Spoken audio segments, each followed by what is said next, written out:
Welcome to Chinese Novel Audiobook. Chapter 81 Helios. 1 year later, Helios. Spring went and autumn came, time passed, and Barrett stayed on Helios for a full year. After a year, Helios is no longer the original primeval forest. More than half of the entire island has been developed, and the Iliad is slowly taking shape. Are you finally going? At this time, in the center of the island, on a broken peak, in a magnificent palace, Barrett put down the Den Mushi with a hint of anticipation in his eyes. During this year, he only went out once, and spent the rest of the time in Helios practicing and watching the construction of Helios. After a year, his armament hockey reached the critical point of the third stage, but he was still unable to break that boundary. Because of the long-term perception, his observation hockey has improved a lot. The coverage range has increased a lot, and the entire island can be covered. He is not much inferior to Enlil in the original work. The only regret for him is that he can only perceive emotions. He can still only read other people's hearts, but if he encounters someone with observation hockey, he will still be noticed. He also made little progress in other halberd techniques and physical skills.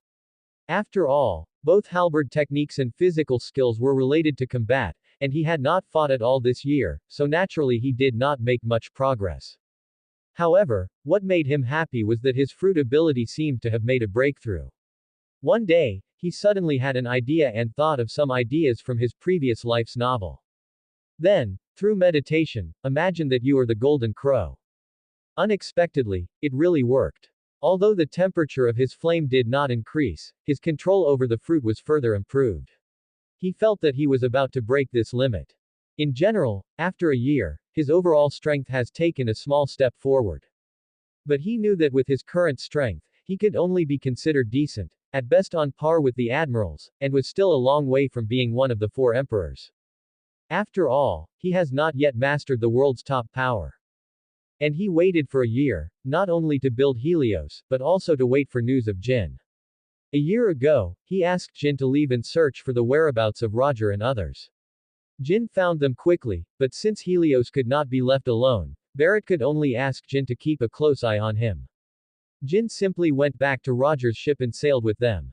After a year, he had no idea how much he had grown. However, just yesterday, Roger and his crew suddenly encountered Whitebeard. After a fierce battle, Kazuki Odin boarded Roger's ship. Jin was shocked and immediately notified Barrett. Well, are we there yet? Suddenly, Barrett's expression froze, and the corners of his mouth curled up. At the same time, at the entrance of Helios, 8 huge ships came out of the cave one after another. As soon as we came out of the cave, we saw several figures standing at the bow of the first ship. They were Delia and others who came from Lea Island. Wow, so beautiful. This is such a huge change. It's only been a year. Quote. As soon as everyone came out of the cave and looked at the changes in the island, their eyes widened and they exclaimed one after another. Look, the original river channel is gone, it has all turned into lakes. Ares pointed at the river, his eyes filled with endless shock. He remembered that when he left, the river channel was only opened. Unexpectedly, after 1 year, the original river channel had turned into a lake, forming an inland lake with a radius of several hundred meters. The shore of the lake was paved with black and white stones, which looked very domineering. Looking at the river, everyone was secretly shocked and looked incredulous. Wow, what kind of bird is this? It's so majestic. Akina's eyes widened and she exclaimed loudly, pointing at the 2 stone sculptures on the shore. Everyone looked up in the direction Akina pointed, and saw 2 strange statues of mythical birds on the edge of the lake. One of them was a 3-legged red-feathered bird with its wings spread high in the sky. Its feathers were like flames and looked very lifelike. The other one has a chicken head, a snake neck, a red body, and colorful tail feathers, full of nobility. The red bird is called Suzaku, which is Jin's ability. The 3-legged bird should be called the 3-legged golden crow, a mythical bird. I heard about it from Barrett. Delia observed carefully for a while and said the names of the 2 statues uncertainly. 3-legged golden crow and vermilion bird. Everyone thought about it carefully and felt that the name was more and more suitable. Look, there's someone waving a flag. Suddenly, Hibbert pointed to the edge of the lake. Everyone looked up and saw a man standing on a high platform at the edge of the lake, waving a flag. That looks like a port. Direct our ship to come over there. Selena pointed to the ships docked on the lake and expressed her guess. Everyone looked and saw that in the direction she pointed, there were indeed more than a dozen boats of various sizes docked on the lake. That should be a port with a shipyard on it.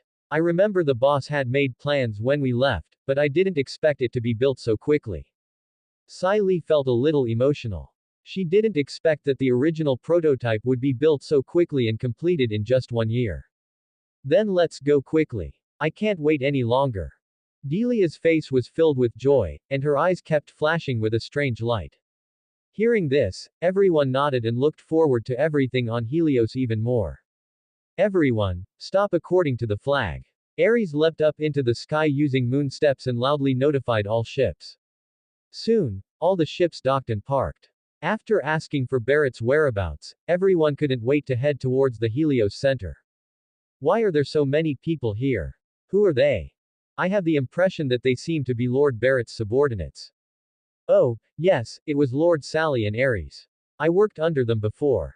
Me too. Quote. Thousands of people entered Helios in a mighty procession, which immediately attracted the attention of the people on the island. They talked a lot, and after their identities were recognized, the people around them responded with smiles, showing that they were very welcoming. After all the people on the island were former slaves. After a year, they regained their freedom and were able to settle down on the island and live an ordinary and stable life. Ares, is this really the original primeval forest? Delia came closer to Ares, looking incredulous. Probably. Ares was also a little uncertain. After all, when they left, they only expanded the open space on the island a little bit, and even the roads had not been paved yet. But now, not only are there several more wide streets, but the roads are also spacious, clean and smooth. Many buildings have been built around, including hospitals, residences, and even various shops. It looks very prosperous and has reached the scale of a city. Ah! Look there quickly. Suddenly, Akina stopped, pointed to the center of the island, and exclaimed loudly. This caught everyone's attention, and they all stopped and looked in the direction Akina pointed. The peaks that once towered into the clouds have been wiped out between the mountains. On the top of the peak, there is a huge palace. From a distance, the palace on the mountain is shrouded in a thick fog, which makes it seem like a dream and extremely unreal. That should be where the boss is. I'll go there first. Johnson, who had been silent all the way, suddenly spoke up and was about to run away. Ares was quick to grab Johnson and said, Johnson, don't even think about running away. If you go there alone, the boss will definitely make trouble for you. Hearing this, Johnson smiled awkwardly, and the others who were ready to make a move also gave up the idea. However, Delia didn't care about that. Without even saying hello, she turned into a white cloud and flew towards the mountain at high speed. The others smiled bitterly when they saw this, but they also knew Delia's position in the team, so they could only let it go and lead the team forward honestly. Delia turned into a white cloud, and everything below was in full view. The wide streets, the exquisite buildings, and the endless stream of people. It was hard for her to imagine that this was a deserted island a year ago. Soon, she flew to the center of the island, where a prosperous palace stood on top of a peak. Ling Xiao. As she approached the palace, she was shocked to find that it was very large, occupying half of the broken peak. On the top of the palace gate, the words, Ling Xiao, were engraved. The palace was snow-white all over, somewhat similar to the white stones by the lake, but it was polished more smoothly, like white jade. In front of the palace is a huge open space. The open space is very smooth and paved with black and white stones. It forms a huge yin-yang fish in the center of the open space, which looks very mysterious. At the entrance of the palace, there are also two statues, one is the golden crow and the other is the vermilion bird. Don't come down yet. Just then, a familiar voice sounded in her ears. Barrett. Looking up, it was Barrett whom I hadn't seen for a long time. Barrett was wearing a white robe with gold edges, looking very heroic and domineering. He was walking slowly out of the palace, like a god in the world. Delia flew towards Barrett at high speed without any hesitation and jumped onto him. Chapter 82 Everyone's Growth. Idiot, hurry up and get off. Feeling the touch on his body, a hint of embarrassment crossed Barrett's face. Ah. Delia jumped down like a frightened rabbit, with her head hanging and her ears red, and she would secretly glance at Barrett from time to time. How could Delia's little actions be hidden from Barrett? After a careful look, Barrett found that a year later, Delia was no longer the skinny little girl she was at the beginning. She had grown into a slender young lady, her height reaching his waist. She was very tall, with a graceful figure and looked very mature. Cough cough. Barrett coughed dryly to cover up his embarrassment, then changed the subject and said, "Why did you come here alone?" "They were too slow, so I came here first." Delia raised her head and smiled sweetly. So beautiful. Seeing Delia's face, Barrett couldn't help but feel dazed. Delia was now fully grown and looked very much like the European and American actress Scarlett Johansson in her previous life. Her long golden hair fluttered in the wind, she had a high nose bridge, curved eyebrows, blue pupils like a pool of clear water, a hint of red on her cheeks, and a slightly pouty mouth, which looked extremely attractive. "Barrett, am I beautiful? Do you like the way I look now?" Seeing Barrett's stunned look, Delia was secretly delighted. She moved closer to Barrett, blinking her big eyes and looking at him with a blushing face. "Do not like." Hearing this, Barrett immediately turned his head to hide his embarrassment. "I like it, so I like it. There's nothing to be embarrassed about." Delia pouted unhappily and looked at Barrett resentfully. "Just do not like it." Barrett looked embarrassed and rubbed Delia's head angrily. At that moment just now, he was indeed moved. Delia was so similar to the goddess in his previous life. She was breathtakingly beautiful, and her every frown and smile was so moving. Humph. Delia glared at Barrett in dissatisfaction and walked towards Ling Xiaozhang angrily. Barrett smiled bitterly and followed Ling Xiao helplessly. He couldn't do anything about Delia.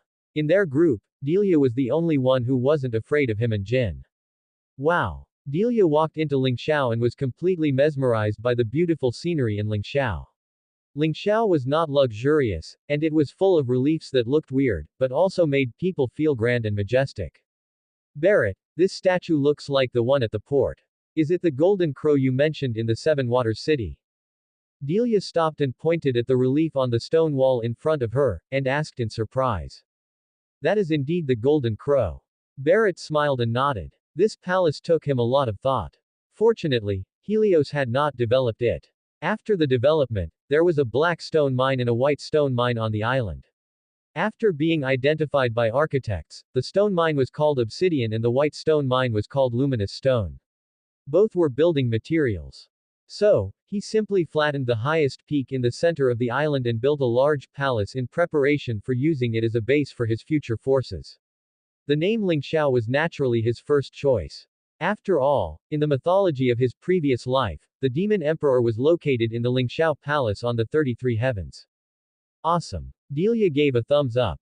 Barrett smiled but said nothing, watching Delia wandering around. In the past year, apart from practicing, the development direction of Helios was basically built according to what he had planned. Overall, it is pretty good. The only regrettable thing is that there has been no progress in the area of weapons and technology. The talents discovered at the beginning only understood the craftsmanship of cannons and artillery shells, and they didn't know much about more powerful weapons. Wow, this palace is so majestic. It's so big here. What is this ground? Quote. Not long after, a burst of exclamations was heard outside Ling Xiao Palace. "Delia, they're here, let's go out." Sensing someone coming outside, Barrett chuckled and stepped out of Ling Xiao Palace. "How come you're here so fast?" Delia grumbled in dissatisfaction and followed Barrett with small steps. Walking out of Ling Xiao Palace, Barrett looked up. Johnson and others were leading the way, and behind them was a team of nearly 1,000 people. All of them were wearing black training suits, standing straight and in neat formation, just like an army. Moreover, after a year, Johnson and others have changed a lot, and their figures have changed. For example, Johnson and Ares, both of them were tall to begin with, and now they are even more powerful. Ares is almost 6 meters tall, a little giant. Johnson is even more amazing, with a height of more than 7 meters. If Barrett hadn't invited Johnson personally, he would have suspected that Johnson had the blood of a giant. You know, Johnson is only 14 years old now, which means that Johnson can continue to grow, and it won't be difficult for him to grow to meters in the future. The others were relatively normal, with the men generally around 3 meters tall and the women between 1.8 and 2.8 meters. Relatively speaking, Delia was the second tallest among them. The tallest was Akina, who was the tallest, perhaps because of their family reasons, but was also extremely beautiful now. To be precise, the women in his team had all grown from little girls into big sisters, all of them were tall and very distinctive. Seeing Barrett and the other man, Johnson and the others turned around and gave them a warning.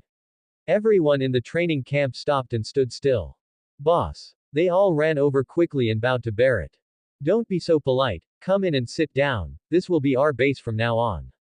Barrett smiled and waved, then walked towards the Lingxiao Palace with a few people.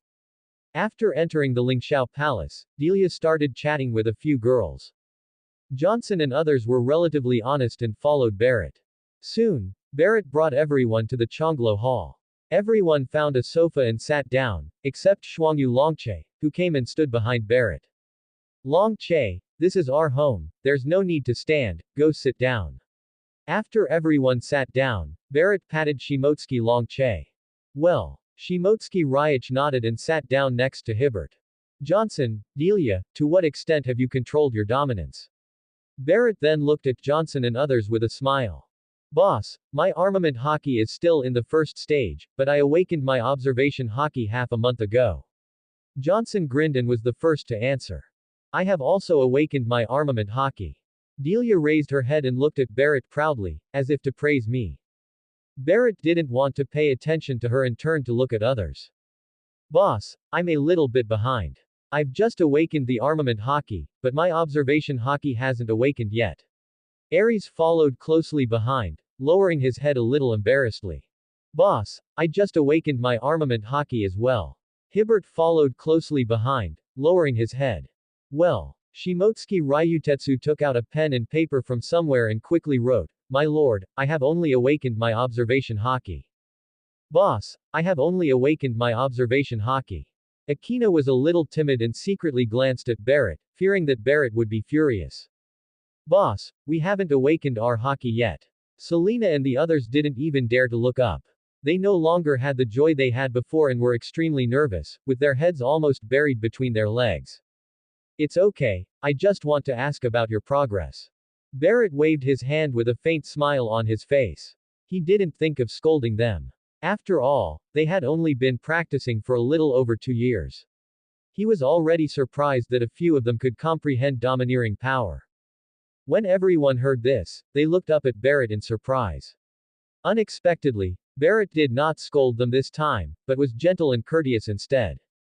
You guys are watching me do what I do.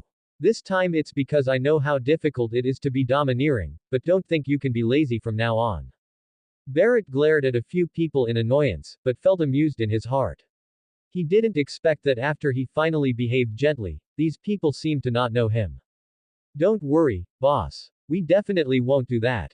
Everyone said in unison. Okay, tell me about the training camp. I have other things planned later. Barrett waved his hand and turned to look at Johnson and others. Barrett was quite satisfied with Johnson and others. During this year, they not only trained people strictly according to the training methods he had formulated, but also completely turned Leah Island into a training base. The island, which was introduced as a facade, was also built very well. Hearing this, everyone looked at each other, and finally Ares was the first to speak. Boss, there are now 812 members left in the second batch of the training camp, 711 men and 101 women. Of these, 800 entered the outer perimeter of the minefield, and 12 entered the middle layer of the minefield.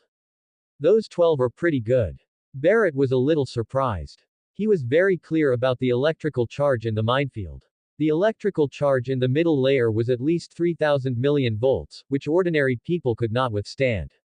He didn't expect that there would be 12 people in this training camp who could withstand it. Barrett, they are training very seriously. Can you help them remove the slave collars from their necks?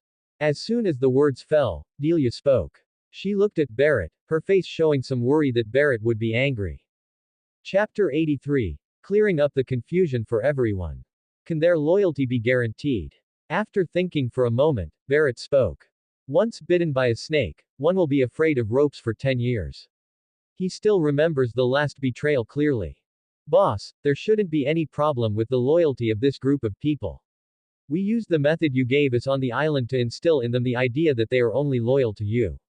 Ares responded. Hibbert, go and bring the person up here, I'll take a look. Barrett did not agree immediately. Although he had Johnson and others receive ideological education after the last incident, human hearts are unpredictable.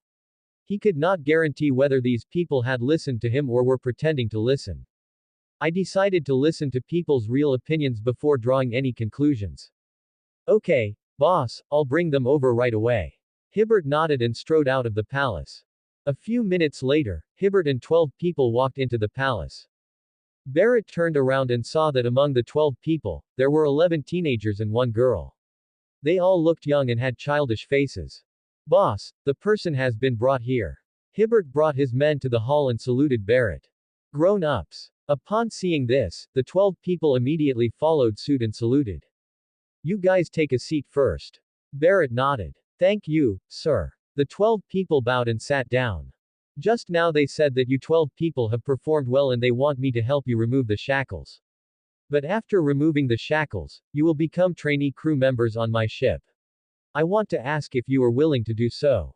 As Barrett spoke, he secretly released his observation hockey to investigate. He did this on purpose. His purpose was to stir up the emotions of the 12 people. Through the ups and downs of emotions, he could better confirm whether the 12 people were loyal. Yes, sir, we are willing. The 12 people stood up excitedly and bowed. Once I remove the shackles, I will find a chance to get out and leave. It's not bad to follow such a strong man. I don't want to, just wait for me. It seems like a good idea to follow him. Quote. At the same time, the thoughts of the 12 people at this moment all reached Barrett's ears. He could hear the thoughts of the 12 people very clearly, and it was exactly as he thought. There were traitors among them, and more than one. Johnson, Long Che, drag him out and kill him. Barrett's lips curled up coldly and he pointed at 6 people in a row. Everyone was stunned when they heard this, not understanding why Barrett suddenly killed someone. Sir, spare my life. The person who was called out was confused and terrified. He fell to his knees on the ground and begged for mercy. Okay, boss. However, Johnson and Shimotsky Ryach did not give them any chance. They each carried 3 people and walked out of the hall. Although they didn't understand why Barrett suddenly took action, they would resolutely carry out Barrett's orders, even if they were wrong. Barrett, I'm sorry, I shouldn't have asked you to remove their shackles. Could you please not kill them? Seeing the man being dragged out, Delia came to her senses and looked at Barrett pitifully with red eyes. The others also looked at Barrett with confusion and worry, thinking that Barrett was dissatisfied with their work and wanted to use this to warn them. Ka. Barrett smiled without saying anything, took out the key, and personally untied the remaining 6 people. The expressions of the remaining 6 people changed instantly, from fear to confusion. Okay, from now on, the 6 of you are no longer slaves, but members of my forces. You are eligible to restore your real names. State your names. Looking at the 6 people, Barrett chuckled. This operation not only stunned the 6 people who had already unlocked the slave shackles, but also Delia and others, who were very puzzled by Barrett's mysterious operation. Barrett, you. As soon as Delia started to speak, Barrett interrupted with a smile, we'll talk about it later. Now is their time. Barrett raised his finger and pointed at the only girl among the 6 people. Start with you. Tell me your name. Sir, my name is Annie. The girl reacted quickly. When she saw Barrett pointing at her, she immediately bowed. It's a nice name, but remember, from now on, you are no longer a slave, but a person under my command. Call me boss from now on. Barrett said with a smile. Yes, boss. Annie was very excited and her eyes turned red instantly. You too, call me boss from now on. Now tell me your names. Barrett smiled and turned to look at the remaining 5 teenagers. Boss, my name is Ike. Boss, my name is Ruby. Boss, my name is Kuit. Boss, my name is Levi. Boss, my name is Sax. The 5 people shouted their names excitedly, tears streaming down their faces. I remember your names. Barrett said seriously, now, I'll give you your first task. Go out now and divide the people outside into 6 teams, and you will be the captains. Anne will lead all the women outside, and the rest will be divided equally among the 5 of you, Sax. After the integration is completed, stay where you are, and I will assign you new tasks later. Yes, boss. The 6 people responded loudly and excitedly. Go. Barrett waved his hand and said, integrate the team. It depends on your methods. You are allowed to kill people, but I will not care if you are killed. This is your mission and a test. After you complete it, each of you can choose one of the 6 styles. Boss, we get it. A hint of coldness and excitement flashed in the eyes of the 6 people, and they walked out of the palace with their heads held high. At the same time, Shimotsky Ryach and Johnson also walked in. Boss, those people have been dealt with. As soon as Johnson came in, he immediately reported to Barrett. Well, Shimotsky Ryach nodded in agreement. You guys sit down first. Barrett clasped his hands, then looked at everyone with a smile and said, are you curious about why I killed those 6 people just now? Everyone nodded, full of curiosity, because until now, they still didn't understand why Barrett wanted to kill those 6 people. Because I can read minds. Barrett looked at everyone with a smile. Hearing this, everyone was stunned and didn't react for a while. Barrett, is this one of the branches of the observation hockey you mentioned? After a moment, Delia was the first to react and spoke tentatively. Everyone was stunned again, because this ability was mentioned when Barrett was telling them about domineering. That's right. Barrett explained with a smile, my observation hockey, when I break through, the derived ability is to sense emotions. Just now, through perception, I knew that the 6 people had impure thoughts, so I let Johnson kill them. Upon hearing this, everyone suddenly realized and reacted quickly.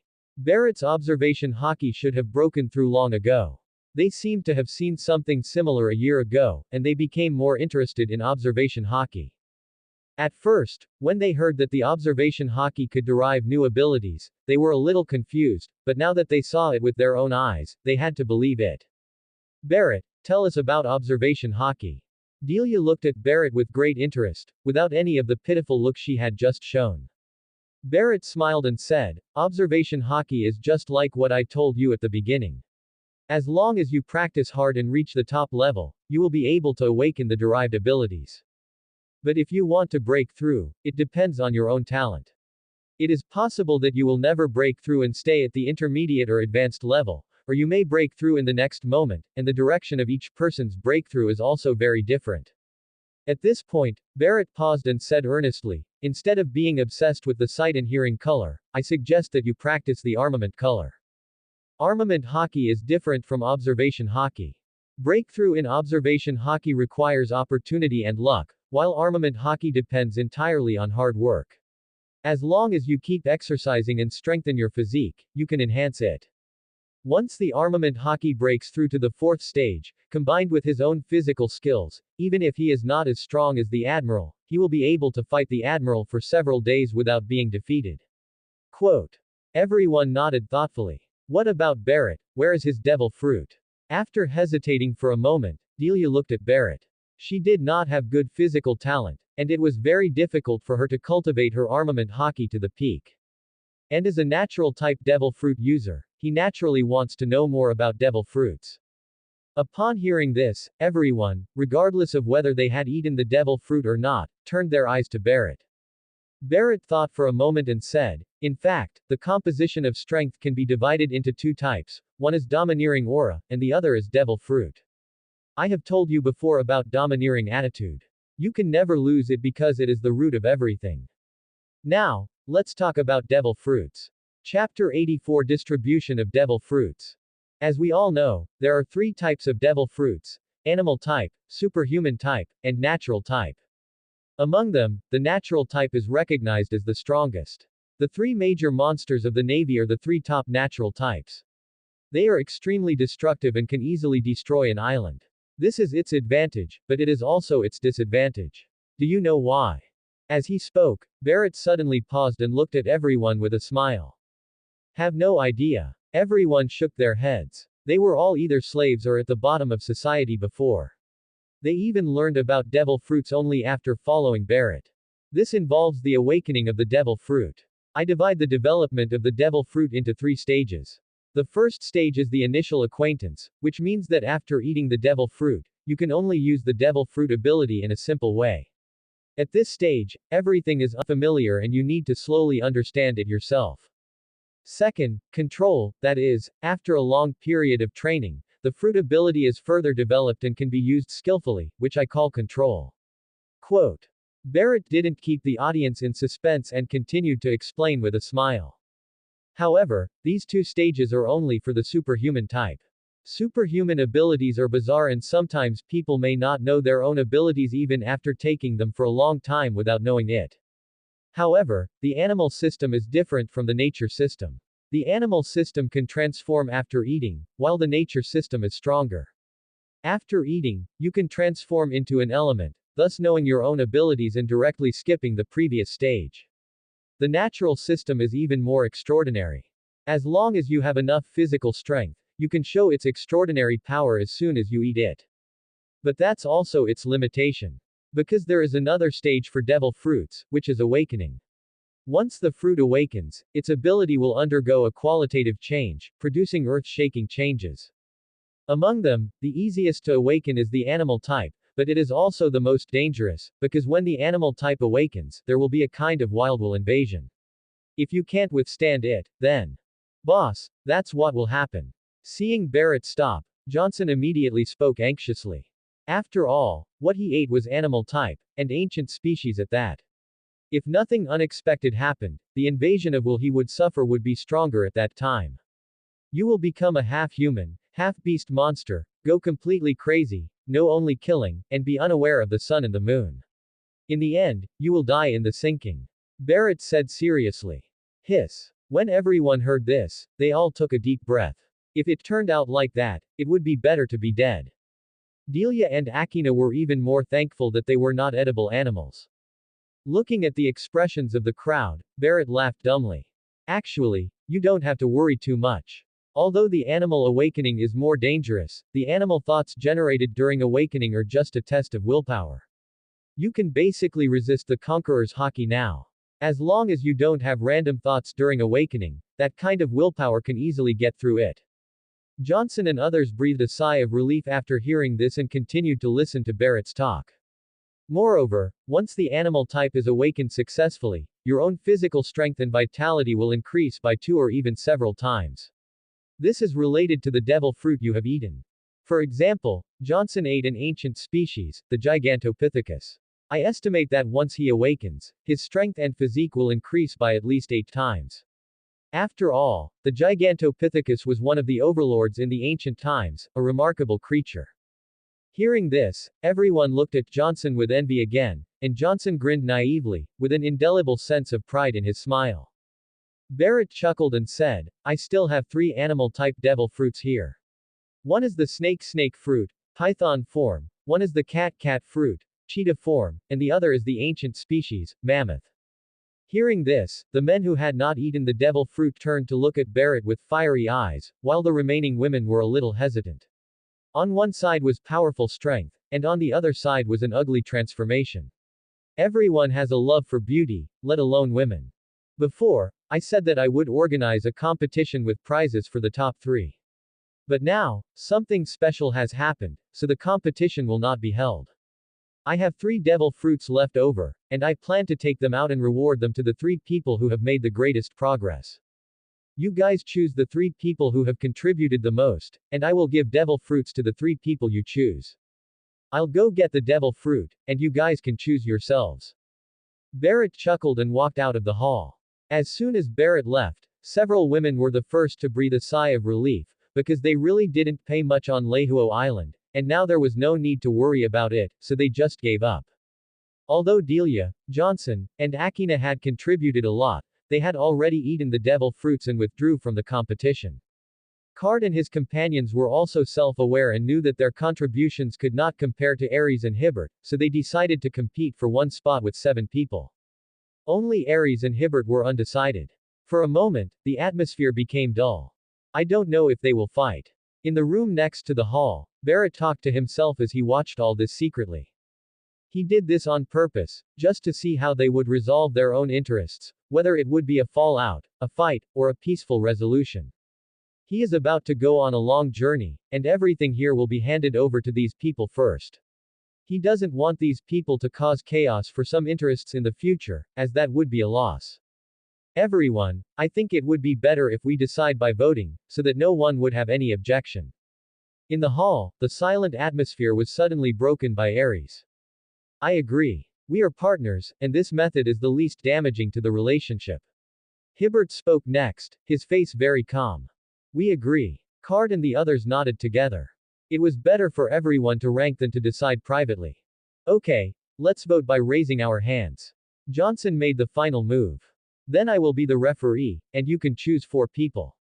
I forgot just now that there is also a parahuman devil fruit. Just as everyone made a decision, Barrett returned to the hall with a smile on his face. Then I'll trouble you, boss. Aries and Hibbert looked at each other and saw a hint of relief in each other's eyes. They are smart, but they don't believe that Barrett's arrival is such a coincidence. Then let's start with Aries. Barrett sat back on the sofa and chuckled. Raise your hands if you think Aries made the greatest contribution. Brush. Johnson and others all raised their hands, even Hibbert. Barrett nodded and continued. Raise your hands if you think Hibbert made the greatest contribution. Brush. Everyone hesitated for a moment, then raised their hands, even Aries and Akina. Barrett couldn't help but look at Hibbert with some surprise. He didn't expect that Hibbert's contribution could be comparable to that of Aries. However, on second thought, it's not surprising. Although the new island of Faja that Jin found a year ago is inhabited, it is also very desolate. After being established by Hibbert, Foracia developed very well, both in terms of population and construction. After a moment of surprise, Barrett didn't think much about it and continued to discuss the merits. A few minutes later, the merit ranking came out, with Aries and Hibbert tied for first place, followed by Card and Galileo. Card, Galileo, these are the cheetah fruit and the python fruit. You can choose one, but I have to tell you that the cheetah fruit increases speed more, and the python fruit increases strength more. You can choose the one that suits you. Barrett took out 2 devil fruits and placed them on the table, explaining them carefully. Thanks for the reminder, boss. Galileo and Card both bowed, looked at each other after a moment of silence, and reached out for the devil fruit at the same time. The 2 were also very rational and each chose their own area of expertise. Card chose the python fruit to continue to enhance his own strength. Galileo chose the cheetah fruit to continue to increase his speed. Good. Barrett nodded in agreement, then took out 2 more devil fruits, looked at Aries and Hibbert, and said with a smile, one of these 2 fruits is the mammoth fruit, and the other is the parahuman fruit, the spring fruit. Both fruits are extremely suitable for you. I won't tell you which one is which. You 2 each take one and eat whatever you get. Everyone was stunned when they heard this. They didn't expect Barrett to do this. But then they thought it was the best way, and they all looked at the 2 of them with interest. Yes, boss. The 2 looked at each other and smiled helplessly. Then, after taking a deep breath, each of them picked up a devil fruit and started biting into it. Well, the taste and the sourness made both of them change their expressions. The few people who had eaten the devil fruit were all trying to hold back their laughter. After all, it was quite joyful to see others suffer the same pain they had experienced. Does it taste bad? Seeing this, Card and Galileo couldn't help but ask. Tasty. Aries forced himself to swallow a mouthful, nodded, then took another forced bite, chewing it pretending to be happy. Tasty. Hibbert on the side nodded hurriedly and ate even more than Aries. Chicken flavor. Johnson smiled innocently and vindicated the devil fruit. It's really that delicious. Card and the other man were full of confusion. They each picked up a devil fruit and took a bite. In an instant, their faces turned green and they looked at everyone bitterly. Ha ha ha. Everyone lost their composure in an instant and burst into laughter, and Barrett also laughed along. Subscribe to Chinese Novel Audiobook YouTube channel. Chapter 85 Leaving Helios. A few minutes later, the laughter in the hall stopped and everyone sat down again, looking at Aries and the other man curiously. Aries, Hibbert, who of you ate the mammoth devil fruit? Delia blinked her big eyes and spoke curiously. I ate it. Aries grinned. Congratulations, everyone gave their blessings in unison. But no one noticed that Hibbert's face was a little stiff and there was a hint of loneliness in his eyes. Barrett observed everyone carefully and naturally noticed Hibbert's abnormality. He patted him on the shoulder gently and said with a smile, Hibbert, the spring fruit is not simple. Once it is developed to awaken, your explosive power will not even be matched by Jin. Hibbert was stunned when he heard this, and stared at Barrett blankly, trying to confirm whether Barrett was fooling him. After all, Jin's strength was obvious to all, and his attack power was even more astonishing to them. Everyone else turned to look at Barrett, wanting to see if he had said something wrong or was deliberately misleading. Barrett smiled and explained, don't look at me like that. I'm not kidding. After the spring fruit is truly developed, its attack power, attack speed, and even defense will be greatly enhanced. It's just that the spring fruit is more suitable for those who are strong in physical skills. Boss, is this fruit really that powerful? Hibbert seemed extremely anxious, and his breathing was heavy. Real. Barrett nodded and continued to explain, springs have strong plasticity, elasticity after compression, and extensibility after pulling, which can generate strong force in this process. For example, when punching, as we all know, you have to pull back a punch before punching out with force. So, just imagine that if it is compressed and then hit out, the force will be several times stronger and the speed will be faster. In addition, after compression, does it bounce farther? Or if you compress the spring with force, not only will the spring not be damaged, but it will be compressed to the extreme. Once the force is released, the force of the spring will become even stronger. Barrett knew the spring fruit very well. The development of the spring fruit was nothing more than elasticity, extensibility and compressibility. It just needed to be developed around these directions. By then, coupled with powerful physical skills, he will definitely not be weak. Hibbert's eyes became brighter and brighter, and he listened very carefully. Others also became envious, and even Ares felt that his mammoth was not so good anymore. Moreover, other superhuman devil fruits also have good plasticity, such as. After talking about the spring fruit, Barrett saw that everyone was listening with great interest, and he didn't want to dampen their interest, so he simply talked about the awakening of the devil fruit as well. Everyone listened very carefully. After Barrett's popularization of knowledge about devil fruits, they gradually understood the differences between the three types of devil fruits.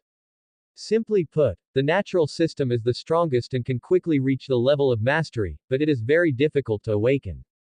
The animal system is the most intuitive. By eating it, you can transform and enhance your physical strength. The Superman type is the strangest, but if developed well, it can be even more powerful than the other two types. The remaining people who didn't eat the devil fruit even set their sights on the parahuman type, especially a few girls. Pop. Barrett clapped his hands and said with a smile, okay, that's all about the devil fruit. Next, I will be away for a while, but the exact time of my return is still uncertain. But when I return, our force will be officially established. At the same time, it is also the time for us to come out. Therefore, while I'm away, Johnson, Delia, Akina, Selena, Cade, and Yayoi need to be stationed in Helios. Ares, Federer, Galileo, and Sally need to take people to Lea Island. The others, mainly Hibbert, all went to garrison in Foracia. In addition, you also need to practice hard. When I come back, I will appoint cadres. If you are not strong enough by then, I will not appoint you. Quote. Boss, we understand. Everyone stood up and nodded seriously. Barrett, can I go with you? Only Delia stood up and looked at Barrett expectantly. Can. After hesitating for a moment, Barrett nodded in agreement. After all, the two reasons for his trip were, first, to learn the art of tyranny, and second, to go to Sky Island and get enough gold. And Delia's ability is perfect for transporting gold.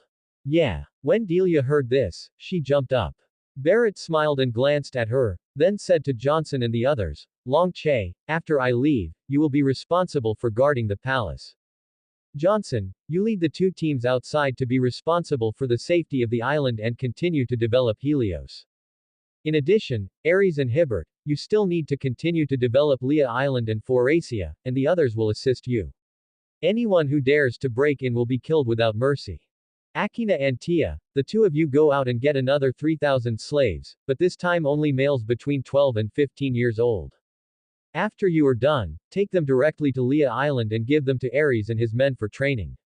You are not allowed to leave Lea Island until I return.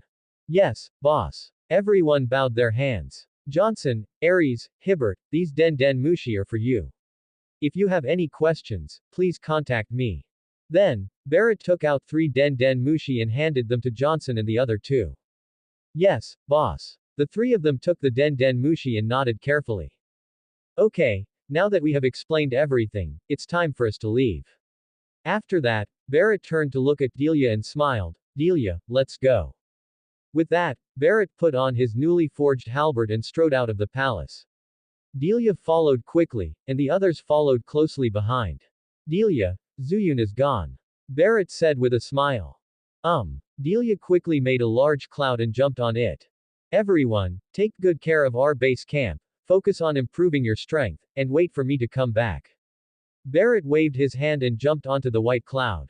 Goodbye, boss. Everyone waved their hands. Call out. Delia urged the white clouds to draw a trace in the sky and go away at a very fast speed. After standing for a while, the people who stayed behind started to get busy according to Barrett's instructions. Grand Line, Gaia Island. Barrett was exercising at the beach, sweating profusely. Delia came to Barrett with a drink in her hand, handed the drink to him, and asked softly, Barrett, we have lived here for 3 months. Will the person you are waiting for come? Gu Dong. Barrett took the drink and drank it all. Then, he handed the cup to Delia and said softly, a week ago, Jin called me and said that they had just come out of the Totland Sea. The next stop is Sky Island. They should be here soon. At this point, Barrett couldn't help but sigh that it was hard to find Roger and others. As soon as they came out of the hidden demon island, they contacted Jin and planned to board the ship directly.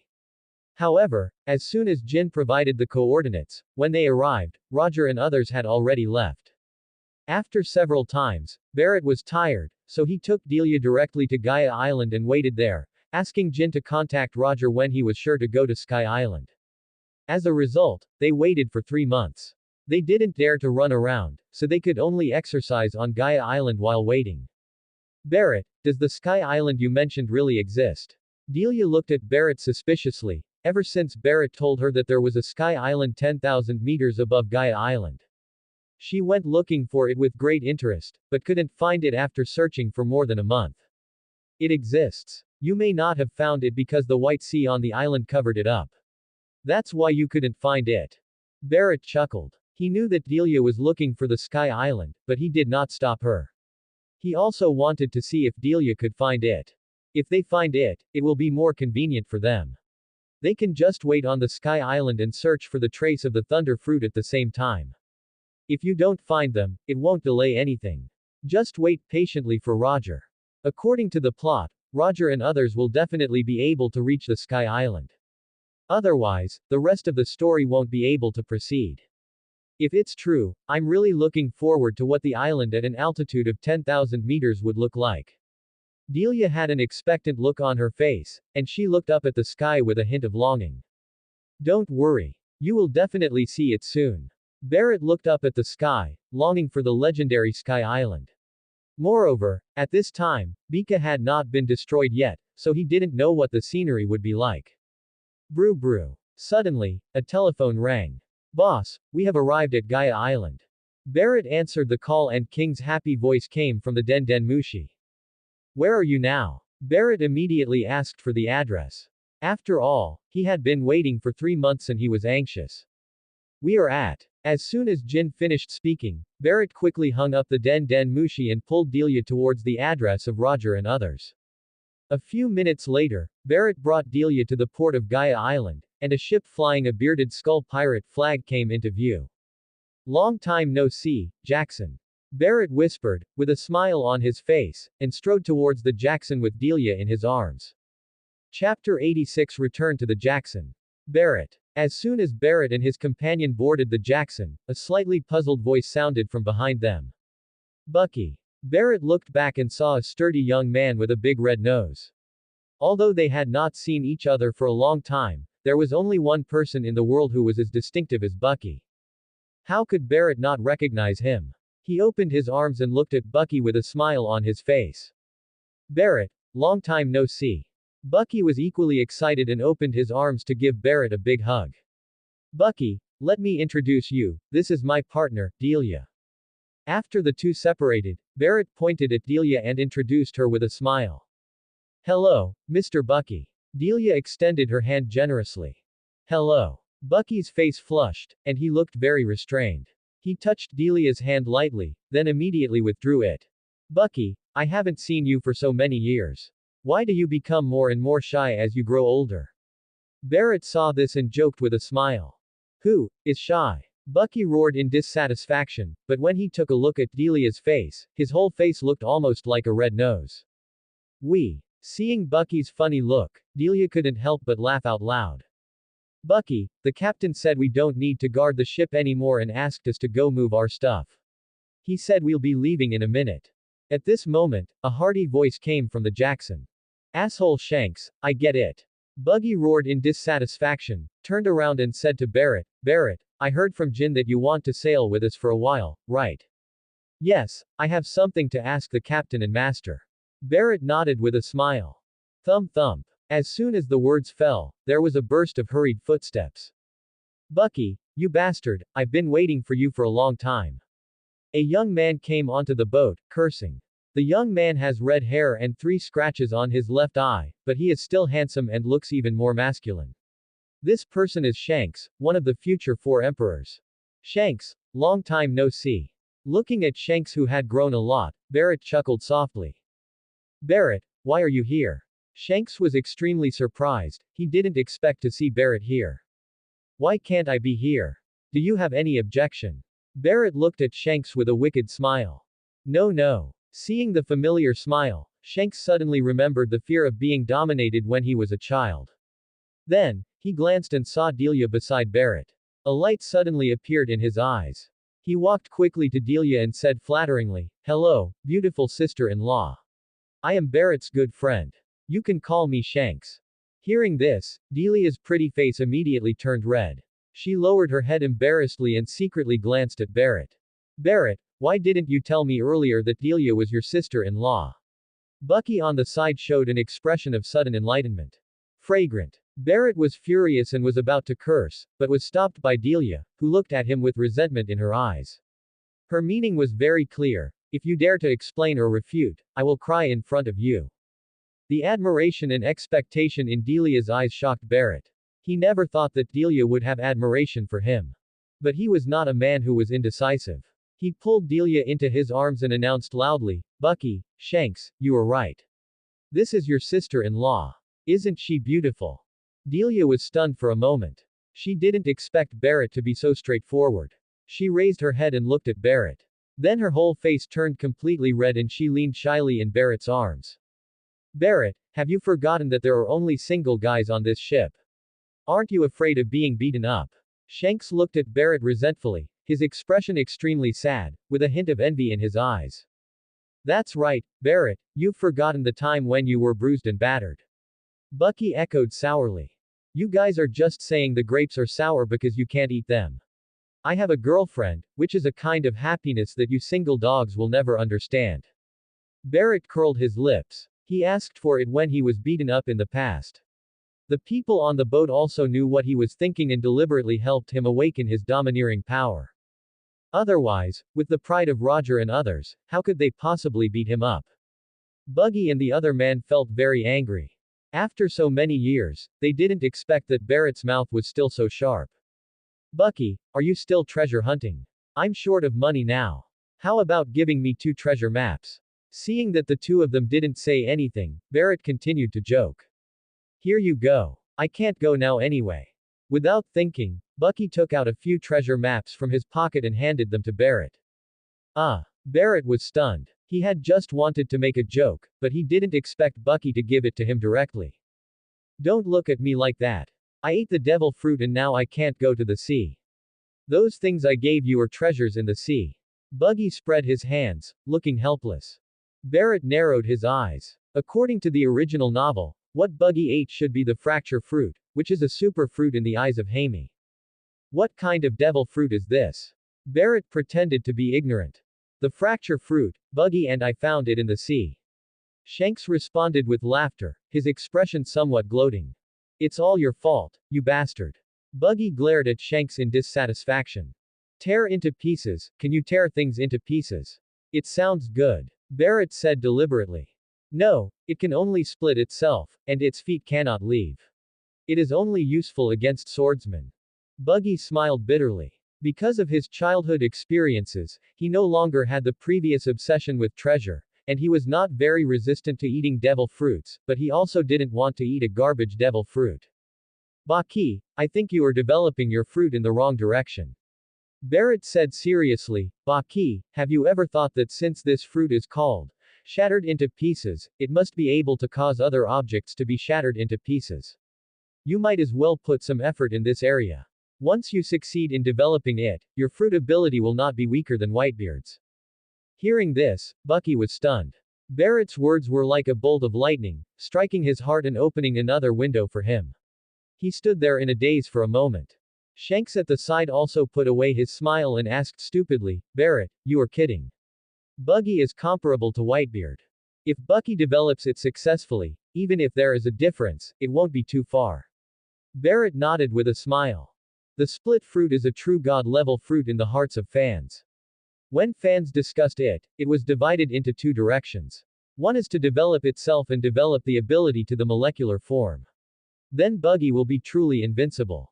As long as he wants to run, no one can kill him. The other way is to develop externally and break objects into pieces. Once successful, it will be no worse than Whitebeard's tremor fruit, and it has no side effects.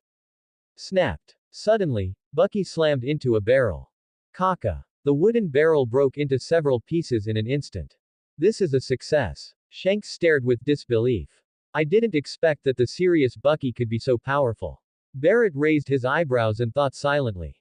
Delia was also a little shocked. She didn't expect that the red nose, who was so shy just now, could figure it out so quickly. He gave Buggy guidance because Buggy was different from the original. The current Buggy had a pursuit of strength, and it was just a simple suggestion, which could be regarded as the friendship he showed to his friends. Wrong. Bucky withdrew his hand and waved his fist in the air, as if he was possessed by a demon. Just as Shanks was about to reach out, Barrett grabbed him, shook his head gently at him, and said in a low voice, he is very important right now, don't disturb him. As he spoke, Barrett pulled Shanks and Delia to the other side and started chatting. Shanks, when will the captain and the others come? Barrett asked. They're moving things and should be here soon. Shanks looked at Buggy worriedly and responded absent-mindedly. Barrett saw Shanks' condition and didn't ask any more questions. He took Delia with him and silently watched over Buggy. Delia also knew the importance of the matter and stood quietly beside Barrett. Kacha. I don't know how long it had been, but suddenly a slight cracking sound was heard in the air. Barrett and the others all turned their eyes over, only to see small pieces breaking from time to time where Bucky was swinging his fist. It really worked. Shanks' eyes widened and his mouth opened wide. Amazing. Delia exclaimed, her beautiful big eyes showing shock. It's really done. Barrett was secretly shocked. He had thought that this method would not work, so he told Bucky about the molecular state. He did not expect Bucky to have such a good understanding and succeed in practicing in such a short time. Ha ha ha ha. Barrett boy, long time no see. Just then, after a burst of laughter, Roger and his gang appeared together. Chapter 87. Rushing to Sky Island. The moon is as dark as water, and the sea breeze is blowing gently. Roger was standing on the bow of the Jackson, staring at the sea ahead. On the deck, Barrett and his men were all on full alert, either holding onto the mast or the crossbar. Boom. Suddenly, a whirlpool of ocean current appeared ahead, and a moment later, an ocean current of tens of meters high rose into the sky. Everyone, get ready, it's coming. On the bow, Roger roared. Delia, you must hold me tight and don't let go. On the deck, Barrett grabbed the mast with one hand and hugged Delia tightly with the other. Delia hugged Barrett tightly, and the two looked very close. Boss, can you please be more careful and consider that there are people next to you? The intimate actions of the two made Jin, who was standing next to them, feel depressed. He couldn't understand why he just went out for a while, but the two of them hooked up and showed their affection next to him. If there was no other place to catch them, he would have wanted to change places. I have a girlfriend and I am happy to do so. If you have the ability, go find one. Don't you know that single people have no say? Barrett glanced at him and kissed Delia demonstratively. Delia's pretty face flushed, and she leaned shyly in Barrett's arms. Quote. Jin was speechless. He glared at the two of them fiercely, then turned his head away, pretending not to see them and not to be bothered. Not only Jin was dissatisfied with Barrett's action, but also everyone around him was dissatisfied. They all gritted their teeth and refused to look at Barrett and the other man. Ha ha ha ha. But who would have thought that Kazuki Oden, who was on the other side of the deck, laughed and hugged his wife Amatsuki, and took a smack in front of everyone, and laughed. Barrett is right, singles have no say, and how can singles know our happiness? Kazuki Oden's attitude was extremely arrogant, and he was full of ridicule. Everyone on the ship was so angry that they turned their heads away, not wanting to look at him, but they saw Barrett and the other man. For a time, Barrett and Kazuki Oden directly suppressed the Jackson from the south and the north, making everyone on the ship extremely depressed. Boom. Perhaps the sea god couldn't stand the arrogance of the two people, and a loud thunderous sound was heard at the bottom of the sea. Set the ship quickly. Roger yelled anxiously. I'm going to sail. I'll take the helm. I'm going to the mechanical room. Quote. As Roger shouted, everyone quickly got busy, trying to stay as far away from Barrett and Kazuki Oden as possible. Rumbling. Accompanied by the sound of the propeller turning, the Jackson sailed at high speed and soon rushed into a giant ocean current vortex. Why is this ship sinking? I'm getting dizzy. Quote. The Jackson was swirling in the whirlpool of the ocean current. There were cries of surprise from people on board, and some even turned pale and were on the verge of collapse. Bang! At this moment, the ocean current erupted, and the Jackson was swept into the sky by the water column ejected by the ocean current. In just a few seconds, it had risen thousands of meters. This is too scary. Mrs. Me. Quote. The ship rushed into the sky, and some people on board were so frightened that their faces turned pale and they could not speak clearly. Steering and following the rising water, don't fall off. Roger grabbed the bow and shouted back. The rudder turned, and the Jackson continued to move forward at a high speed following the rising current. The speed was getting faster and faster. In just a few minutes, it had risen several thousand meters. Looking down, the sea became a small sea, and everything below shrank rapidly. Everyone get ready, we are about to arrive. At this moment, Roger's roar was heard again. Everyone looked serious and held on to the boat tightly. Bang! The Jackson was carried dozens of meters by the ocean current and plunged into a group of white clouds. As soon as he entered the white cloud, which seemed to have the properties of sea water, Buggy's whole body went limp and he almost fell down. Fortunately, Shanks was quick-witted and grabbed him. The same happened to Delia. She became weak and powerless, and even Barrett's hand loosened. Barrett was also having a hard time. His physical strength was almost exhausted in an instant. Fortunately, he had been practicing in the sea for the past 2 years, which had developed a slight resistance and allowed him to retain a trace of physical strength, but he was also about to reach the end. Bang! At this moment, the Jackson suddenly emerged from the white clouds and floated above them. It didn't fall. It didn't fall. When the ship was stable, everyone on the deck was ecstatic, and everyone's face showed a sense of relief at surviving the disaster. Barrett, we survived. Delia was stunned for a moment, then suddenly hugged Barrett and shouted excitedly. It's okay. I survived. Barrett patted her back gently to calm her down. Boss, this is too exciting. Jin, who was standing by, was still clinging to the mast tightly, with a look of shock on his face. There will always be a time to ride on the wind and waves, and set sail to cross the vast ocean.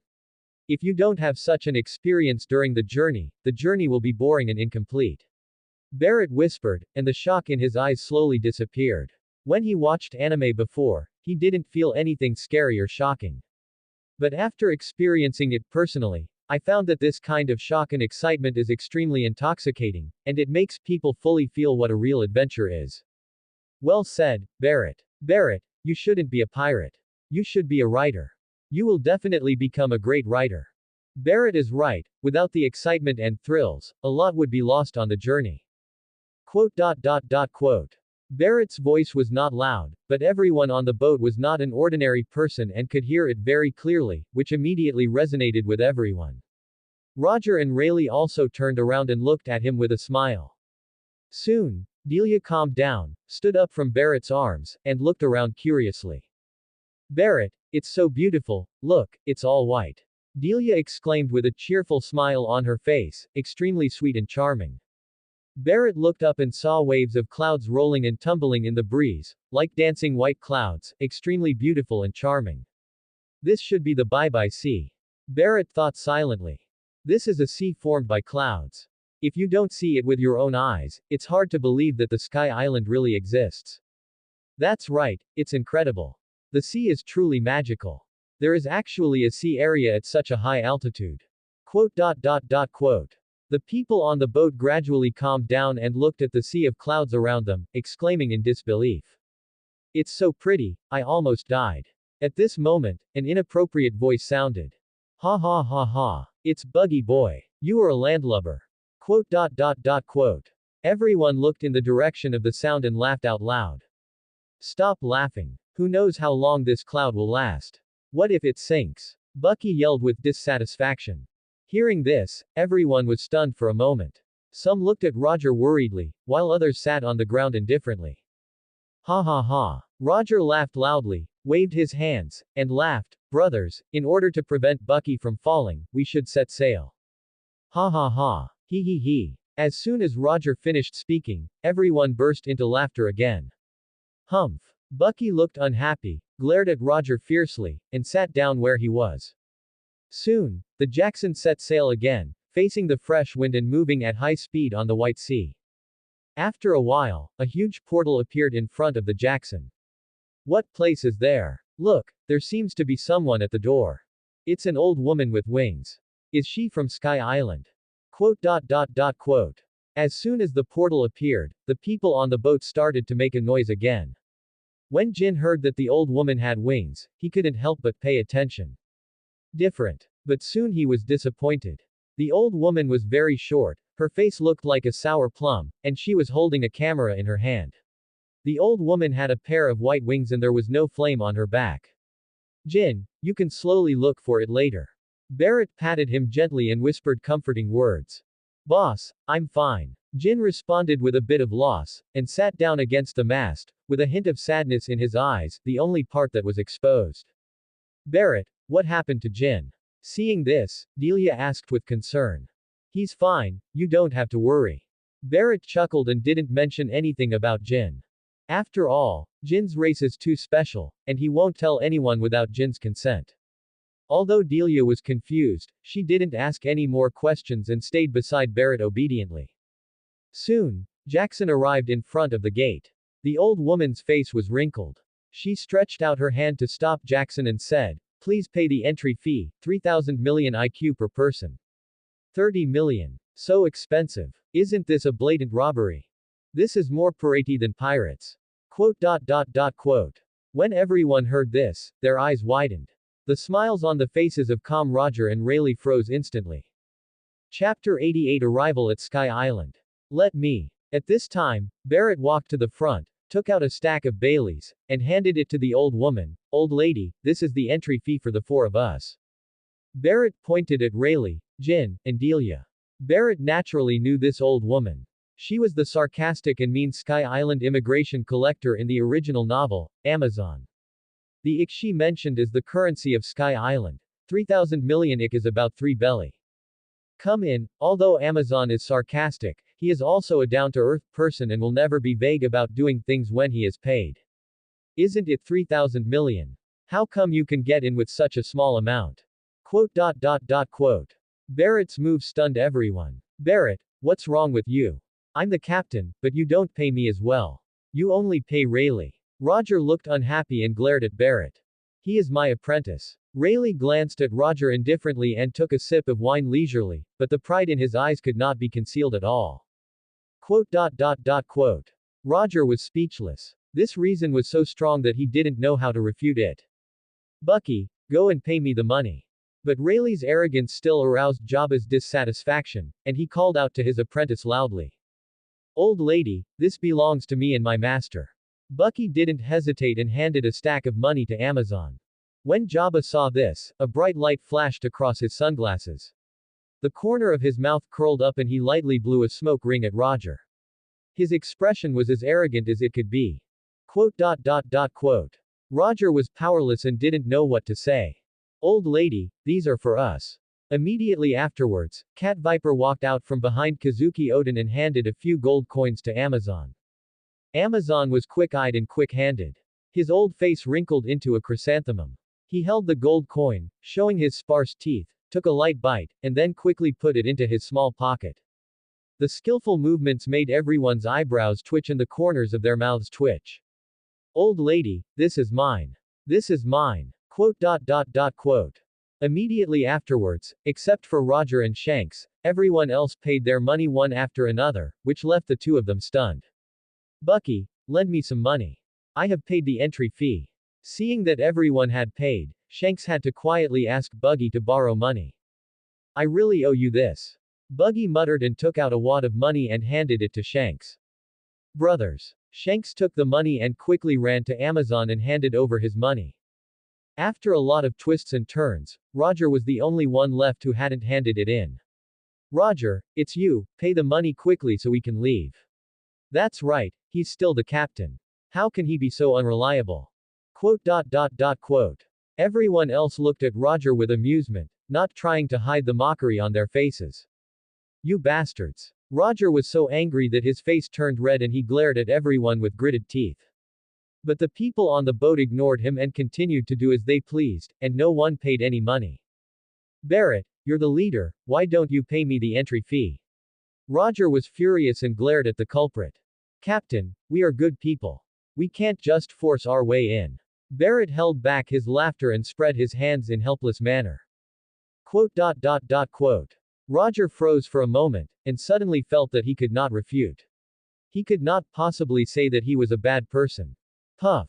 Ha ha ha. He. Seeing Roger being humiliated, everyone laughed again and looked at Roger in unison. Barrett, do you still want to learn anything? Roger rolled his eyes and looked at Barrett sinisterly. Quote. Barrett was speechless. He didn't expect Roger to be so shameless. But what could he do? He could only accept the threat honestly, took out a stack of Baileys, and handed the money to Amazon. Ha ha ha ha. Seeing Barrett pay the money, Roger became arrogant again and laughed, I've paid my money too. Quote. Everyone was speechless and looked at Roger as if he were an idiot. Beep. Amazon shook Bailey off, took out a whistle and blew it hard. Rumbling. Two super large lobsters came riding on the wind and waves. Wow, what a big lobster. You run so fast. What kind of breed is this? Those tongs are so big, the braised pork must be delicious. Quote. The two big lobsters were moving so fast that everyone on the boat exclaimed in surprise. Quote. The two big lobsters quickly came to the bow, and out of biological instinct, they trembled when being stared at by everyone on the boat. Beep. At this moment, another whistle sounded, and two big lobsters, one on each side, carried the Jackson, and with a boom, they dragged the Jackson forward at a high speed. This speed. What kind of shrimp is this? It's so powerful. Quote. Feeling the speed of the ship, everyone exclaimed again. Boss, do you know what kind of lobster this is? Jin looked at Barrett curiously. Delia and others also turned their eyes to Barrett. A bunch of illiterates. Barrett curled his lips with a look of extreme disdain. Quote. Everyone was speechless and gritted their teeth. Delia's little hand climbed directly to Barrett's waist and glared at him angrily. This is called the express shrimp. It is a specialty of Sky Island. It is incredibly fast and is specially used to pull boats. Feeling threatened, Barrett hurried to explain. Barrett, how do you know so much about Sky Island? Roger narrowed his eyes and looked at Barrett with a smile. From the moment Jin reappeared on the ship to the moment Barrett was waiting for them on Gaia Island, he had to suspect that Barrett seemed to know a lot about his affairs. Barrett's heart tightened, he knew Roger must be suspicious of him. So he glanced at Roger with disdain and sang deeply, books contain golden houses and beautiful women. You are a bunch of illiterates, how can you know the joy of books? Mad, why do you want to do it so badly? Roger gritted his teeth, his long mustache fluttering without any wind, and there was always an unknown fire burning in his heart. Why do my hands feel itchy? I always want to move my fists. The touch from last time seems a little rusty. Why don't you try again? Quote. The others felt their teeth itching and stared at Barrett fiercely, with anger rising in their hearts. They couldn't remember how many times this had happened since Barrett came on board, as if the past was happening again. Buggy and Shanks were even more restless. As long as someone started a fire, they would definitely kick them a few times to avenge the humiliation they suffered in their childhood. Feeling everyone's gazes, Jin and Delia quietly moved a few steps to the side. Tisk. Barrett glanced around disdainfully and said arrogantly, "It's not that I look down on you, but I'm not the young man I was back then. When I get off the boat, I'll let you old men hold me in my arms." "Damn, who are you calling old man? I'm not even 40. Jabba was furious. He was the first to jump out and glared at Barrett fiercely. "Who are you calling old man? I'm only in my early 30s. Roger followed closely with a glare. "Haixiazi, Arhu, your faces are full of wrinkles, and you still have the nerve to act young." Barrett was not afraid at all and continued to mock the two. Puff. Ha ha ha ha. Black blind man, Arhu. What a nostalgic taste. I haven't heard it in years. Quote. When they heard the nickname, they were stunned for a moment and then burst into laughter. Jin, is Barrett looking for a beating? Delia stared with big eyes and a silly look on her face. He's just looking for a beating. Jin spread his hands, looking as if he was used to it. He started again. Buggy and Shanks looked helpless, feeling that this scene was familiar. Ha ha ha. Black blind man, Arhu. Kazuki Odin, who came on board later, laughed extremely happily, clapping the ground constantly, and even laughed to tears. I've already told you that I'm not black blind. When Barrett mentioned the nickname Black Blind, Jabba's face turned grim and he roared loudly. I'm not a Arhu either. Roger roared in dissatisfaction. Don't just talk. Beat me into submission and I'll change your nickname. Barrett hooked his fingers with an extremely arrogant attitude. Once you get off the boat, I'll let you know what it means to be a middle-aged man. Jabba continued to roar. Humph. Roger snorted coldly, a hint of sadness flashed across his eyes. After all, he is no longer the same as before. Hey Shiazi, don't brag. Don't hurt your back and rely on me for your retirement.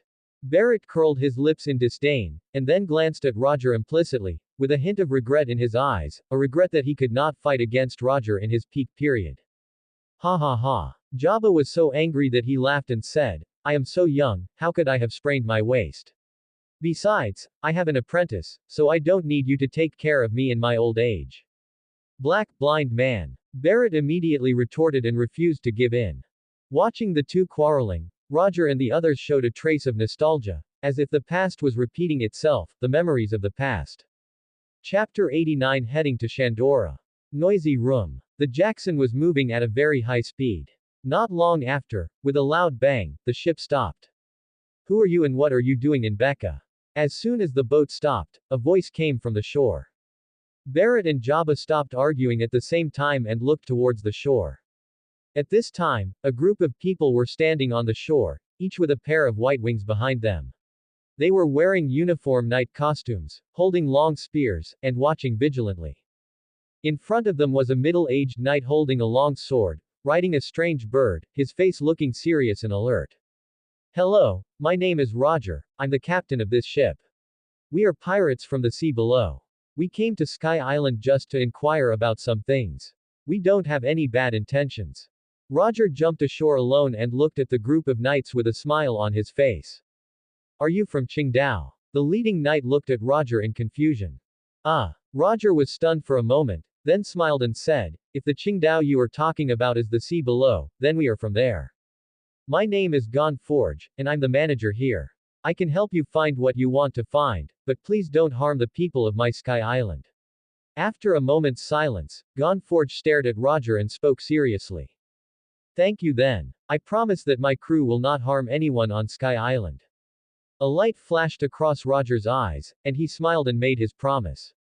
Hello Mr. Gonfower, my name is Barrett. Suddenly, Barrett jumped to the shore and looked at Gonfowl with a smile. Roger looked at Barrett in surprise, but didn't say much. He believed that Barrett knew his limits. Hello, Gonfowl frowned, a hint of displeasure flashed across his face. Mr. Gonfowl, I heard there is a golden city on Sky Island called Shandora. Can you take us there? Barrett chuckled. He knew exactly where the historical text tablet was, so he didn't plan to waste time. After all, Roger had very little time to stay there. The sooner he found the historical text, the sooner he could learn Ba Chan. Hearing this, Roger and the people on the boat looked at Barrett in surprise. They didn't expect that Barrett knew so much about Sky Island. Do you want the gold there? Gonfalon frowned. What we need should be there. After all, it has a long history. Barreto said with a smile. Barrett, do you know what I'm looking for? Hearing this, Roger's heart was shocked and he stared at Barrett. Barrett smiled but said nothing, instead staring straight at Gonfalon. I can take you there. Gonforge's scalp numbed and sweat broke out on his forehead because of being stared at. He could feel that the person in front of him was very dangerous. If he refused, the person in front of him would definitely not let him go. Captain, Mr. Gonfalon has agreed, let's set off quickly. Barrett turned to look at Roger and grinned. Roger frowned, but didn't say much, and planned to wait until he found the historical text before speaking. Thank you for your help, sir. Roger bowed deeply as an apology. No trouble. Gonfalon waved his hand, turned around and shouted to the people behind him, you go back to the temple first, I will be back later. Yes, I will obey the oracle. The knights saluted with their fists covering their chests, then quickly retreated. Captain Roger, I have to tell you that Shandora does not belong to the Bika, but to the Shandians. We may have a fight in the past. After all the knights left, Gonfalon looked at Roger seriously. It's okay. When we get there, you take the captain with you. I'll be guarding there and make sure no one comes to disturb you. Barrett said before Roger could speak. Barrett. Roger's face turned gloomy, with dissatisfaction in his tiger eyes. Captain, I know the importance of this matter and what you want to do. Find the things first and we'll talk later. Barrett smiled faintly. Ah. After a moment of silence, Roger nodded, turned around and shouted to everyone on the boat, get off the boat, we're leaving. Yes, Captain. Everyone jumped off the Jackson together. Mr. Gonfalon, please help me. Roger turned around and smiled kindly. No trouble, no trouble. Gonfalon waved his hands quickly, not daring to be arrogant at all. Just from the brief contact, he knew that Sky Island could not afford to offend the group of people in front of him. Roger smiled and said nothing. Barrett also smiled and did not interrupt. After a while, everyone got off the boat and Gonfalon led everyone away. The group walked for more than an hour and soon arrived at an island. A group of people wearing masks, carrying cannons and shields, stared at everyone coldly. Gonfalon stopped first and whispered to Roger beside him, Captain Roger, they are Shandians. Shandora is their holy land. They don't allow anyone to get close to Shandora. Gonfalon, are you planning to start a war? You actually brought a group of outsiders here. Just as Roger was about to step forward, one of the Shandians on the opposite side walked out and stared at them coldly. Wei Luo, we just came here to find some things. Gonfalon stepped forward and looked at the leader opposite him seriously. Gonfalon, don't you know that this place belongs to the Shandians? You brought outsiders here just to start a war, don't you? Wei Luo glared at Barrett and others. All the Shandian people behind him put down their cannons. As long as Wei Luo gave the order, their cannons would be fired. Roger and his gang's faces darkened and they all frowned. Gonfalon, you take the captain and the others over there, I'll stay and handle it. At this time, Barrett walked up to Gonfalon. Boss, Barrett. Seeing this, Delia and Jin came to Barrett one after another. You and the captain go there. The treasure we want is there. Remember the location. Barrett chuckled and walked towards the Shandians step by step. The two looked at each other and retreated behind Roger. Barrett, don't kill anyone. Seeing Barrett coming forward, Roger quickly shouted.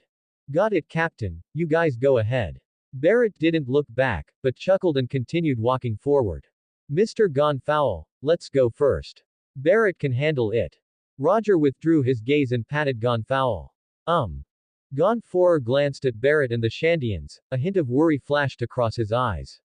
He was not worried that the Shandians would harm Barrett, but he was afraid that Barrett would kill the Shandians, thus triggering a war between the Sky Islanders and the Shandians. Outsiders, stop right there. When Wei Luo saw Gonforge taking Roger and others away, he suddenly became furious. With a boom, flames burst out from the skateboard under his feet and he rushed straight towards Roger and others. Haha, how can I let you disturb them? Barrett chuckled, and with a flash, he stood in front of Wei Luo.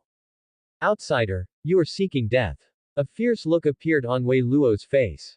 He raised the cannon in his hand and aimed it at Barrett. With a boom, the cannon glowed red and emitted a huge red energy column. The extremely hot energy shot towards Barrett at a high speed. Ah! Barrett curled his lips in disdain and slightly turned sideways, allowing the red energy column to pass by him.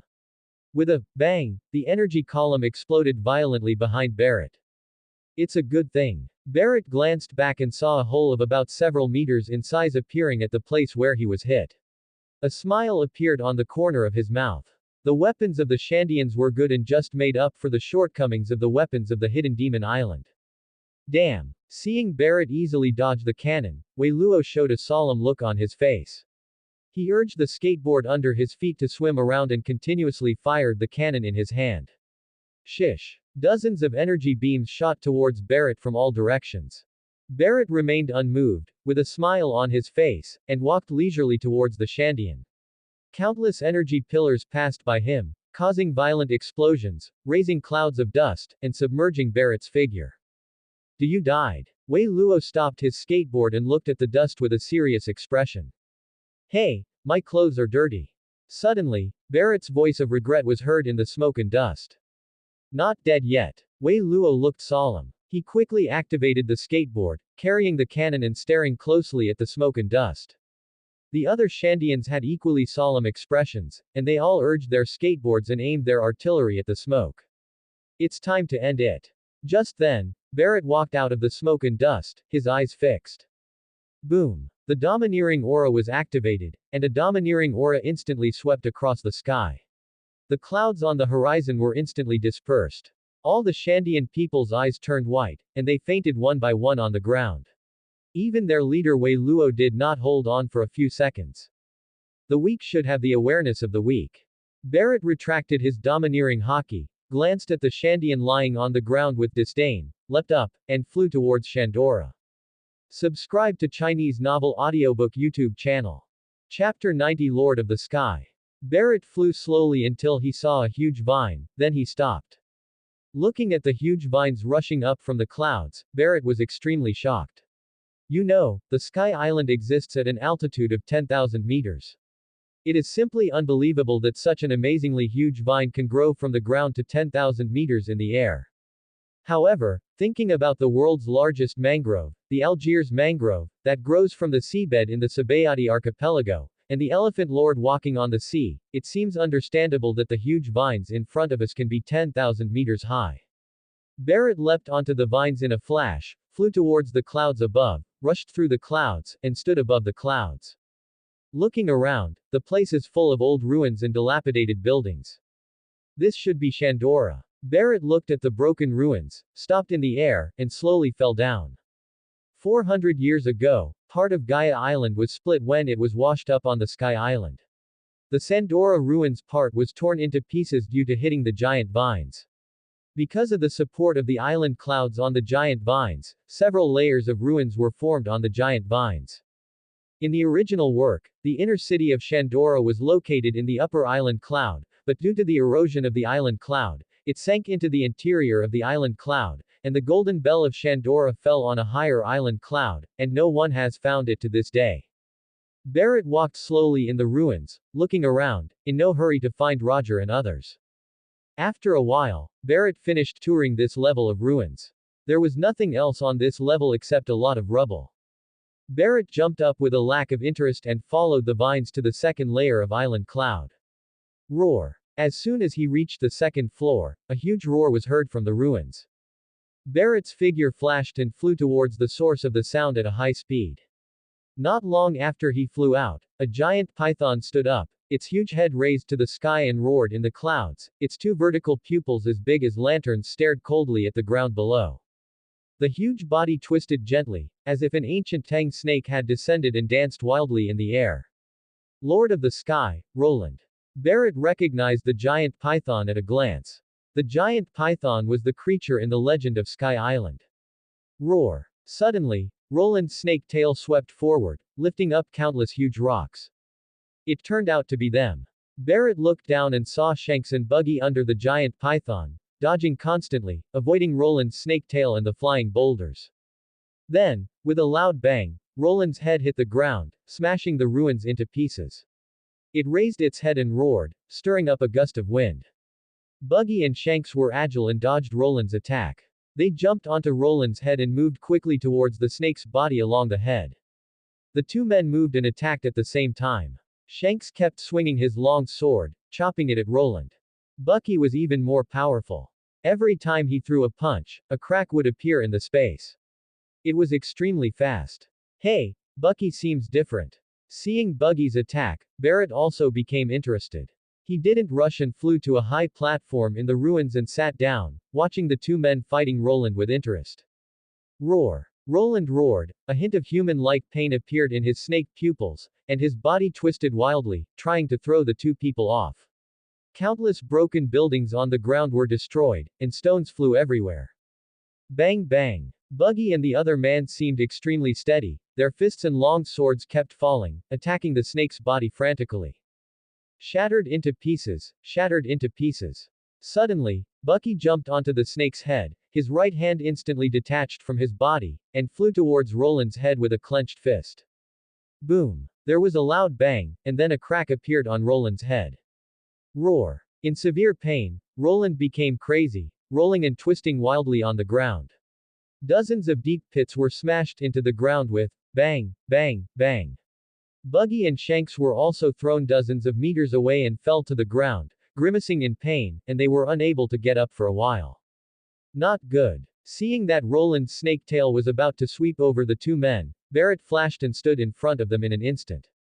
Barrett wrapped a layer of armed color on his right hand and punched at the snake's tail that was sweeping over. Boom. The punch was so powerful and domineering that Roland's entire snake body was knocked dozens of meters away by Barrett. Barrett. Buggy and the other man came to their senses, looked at the figure blocking their way, and shouted in unison. "We'll talk later. I'll take care of this beast first." Barrett said something and moved to Roland's side. "Wake it up for me." Barrett held onto the snake's tail, stretched his muscles, and swung it with force. Roland, who was more than 200 meters away, was instantly knocked to the other side by Barrett. Bang! The huge snake body slammed heavily to the ground, causing the ground to shake. Bang! Then, Barrett used more force and smashed Roland to the other side, causing the ground to rumble. Goo dong! Buggy and Shanks looked at such violence and swallowed a few mouthfuls of saliva unconsciously. They always felt that the identities of snakes and humans seemed to be reversed. Barrett hit him several times, and Roland was also knocked dizzy, with fear in his snake eyes. "I'll let you spin around so you can vomit." Barrett held the snake's tail and stomped on the ground with all his might. With a bang, a piece of the ground collapsed, and Barrett jumped into the sky holding Roland. Roland was pulled up vertically from tail to head and hung in the air. The scene was like the legendary god standing in the clouds, holding his trophy. Roar. Roland recovered and felt greatly insulted. He bent his snake body, opened his bloody mouth and bit towards Barrett. "It seems that I was too lenient." Barrett's eyes were cold as he held the snake's tail and swung it in a circle in the air. "Get down here." Then he held the snake's tail and smashed the whole snake heavily to the ground. Boom. Kaka. A large area of the ground in the ruins collapsed directly, breaking into countless pieces that kept falling down. Roland's entire snake was nearly crushed to death. The snake fell to the ground in a daze, not moving at all. "Shanks, the snake is dead." Bucky stared blankly with his mouth open, his face full of disbelief. "He should be dead." Shanks was also stunned. Barrett's strength was completely beyond his expectations. He didn't expect that after so many years, Barrett's strength could grow to this level. "I haven't fought for a year, so my skills are rusty." At this time, Barrett landed in front of the two of them and smiled slightly. Call. Upon hearing this, Buggy and the other man didn't want to talk anymore. Having followed Roger and the others for many years, they had good vision. Barrett completely crushed the giant python throughout the whole process, and he didn't even use any of his real strength. "Hey." Seeing that the two ignored him, Barrett said dissatisfiedly, "What's your attitude? After all, I saved you. Bucky, let's go find the captain." Shanks glared at Barrett unhappily and spoke directly to Buggy. "Well, let's go there first." Buggy was even more decisive. He replied casually, then leapt up and flew over the vines. Shanks followed closely behind, completely treating Barrett as an invisible man. Barrett was stunned by the actions of the two men and forgot to stop them for a moment. It was not until the two men left that he came to his senses. "Two bastards, if I don't beat you up, I'll be sorry for wasting my energy." Barrett cursed inwardly as he flew into the sky. There was a rustling sound of movement on the ground. Barrett looked down and saw Roland, who had woken up, crawling at full speed, preparing to run away. "They ran away and took it out on you first." Barrett swooped down, stepped on the snake's head with both feet, and exerted great force. With a bang, the entire snake's head fell down, and a big hole was smashed into the ground. Roar! Roland wailed and roared, trying to raise his head and throw the damned man above him away, but no matter how hard he tried, it was of no use. His head was pressed to the ground and he couldn't move at all. "Stop yelling. I know you can understand me. Spit out the gold in your stomach and I will spare your life." Barrett exerted great force, and the ground sank another layer with a crack. After hearing Barrett's words, Roland regained his composure. "Well, if you agree, move your body, if you don't agree."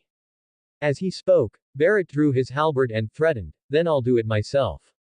I'll rip open your stomach and take it myself." Hearing this, Roland's eyes showed extreme fear. He twisted his body quickly, but he didn't dare to move too much for fear of making Barrett unhappy. "Then hurry up and don't even think about running, or I'll just take it." Barrett jumped off the snake head and continued to threaten Roland while looking at him. Roland kept nodding the snake's head. It opened its big mouth and spit out stones and various gold objects. After a while, the things it spit out turned into a hill dozens of meters high. Not bad. Looking at the countless gold, Barrett's smile grew larger and larger. Soon, Roland vomited everything and looked at Barrett pitifully. "Get out." Barrett waved his hand, not in the mood to pay attention to it at all. He stared at the hill dozens of meters away, thinking about how to get rid of it all.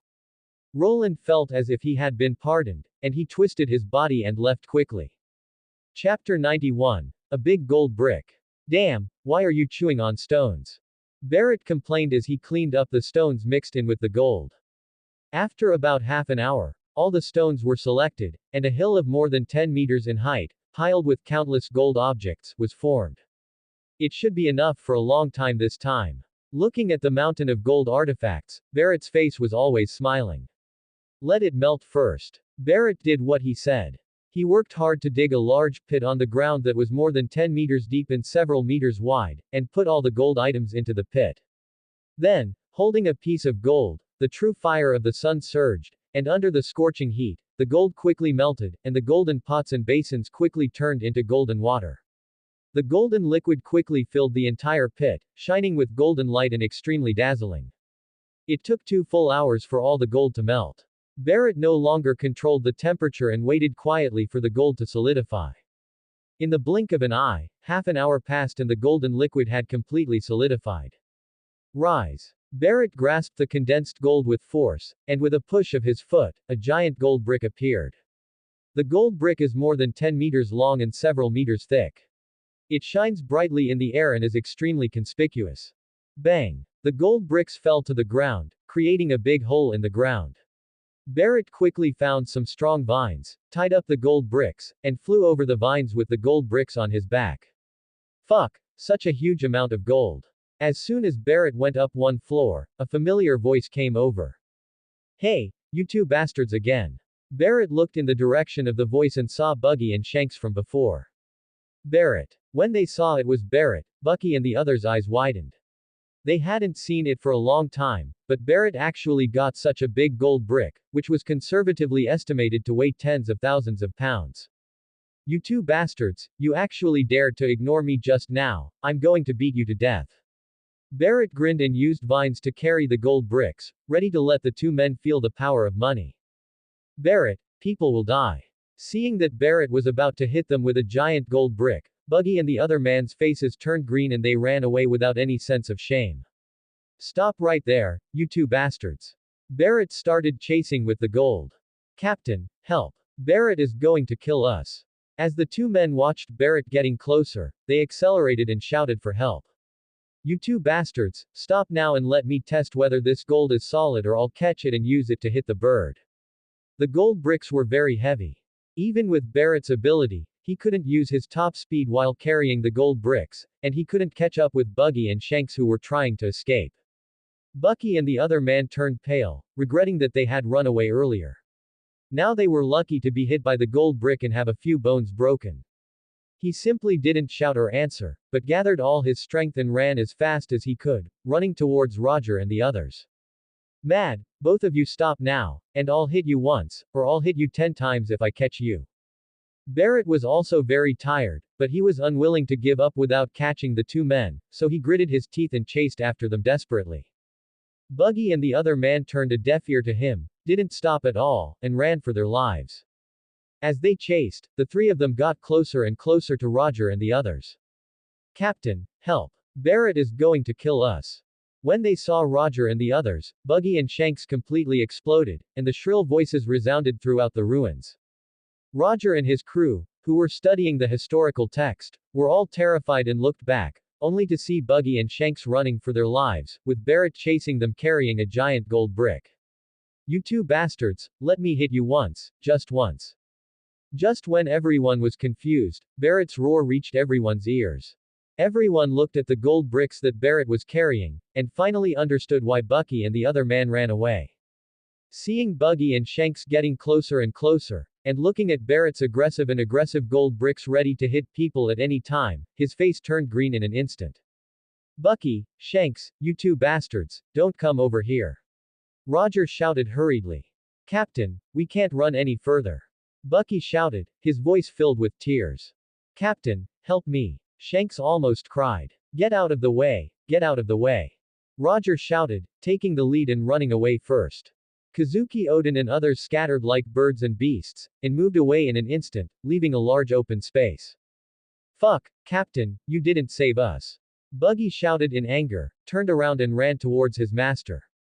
Bucky, you bastard. Shanks was dumbfounded. He didn't expect Buggy to do this. He quickly turned and ran towards Roger. Woohoo! The two men ran separately, and Barrett lost his target for a moment, so he could only stop and breathe heavily. Whoosh! Seeing this, Buggy and the other man also stopped at the same time, gasping for breath. Barrett, you bastard, don't you know how heavy that thing is? After taking a breath, Bucky cursed. Who told you to ignore me? If you say anything else, I'll just test the purity of this gold. It won't kill you. Barrett responded bluntly. Your uncle, is there anyone who tries it like this? Shanks' mouth twitched and he looked very painful. My gold, I just want to try it this way, what can you do to me? Barrett was harsh in his words and didn't want to suffer any loss at all. The others were speechless for a while, feeling that the atmosphere was a bit like a fight between children. Boss, I want to ask how you got such a large amount of gold. At this moment, Jin suddenly spoke, breaking the weird atmosphere. After these words were spoken, everyone reacted. They had searched layer by layer and found gold, but they had never seen such a large piece. They all turned their eyes to Barrett. Hey hey. Barrett smiled slyly and said, this was dropped by the monster when I killed it. Everyone was stunned when they heard this, and they wanted to ask if all monsters were so generous nowadays. They would give such a large piece of gold to the loser. Barrett, you mean the big snake? Bucky rolled his eyes and asked tentatively. You're right. The snake saw that I was too tired, so it gave me its collection. Now you regret it, right? Barrett had a funny look on his face and really deserved a beating. Quote. Buggy and Shanks were both speechless. They saw with their own eyes how miserable the snake was. It was definitely because of the bastard's coercion and inducement that the snake had no choice but to obey.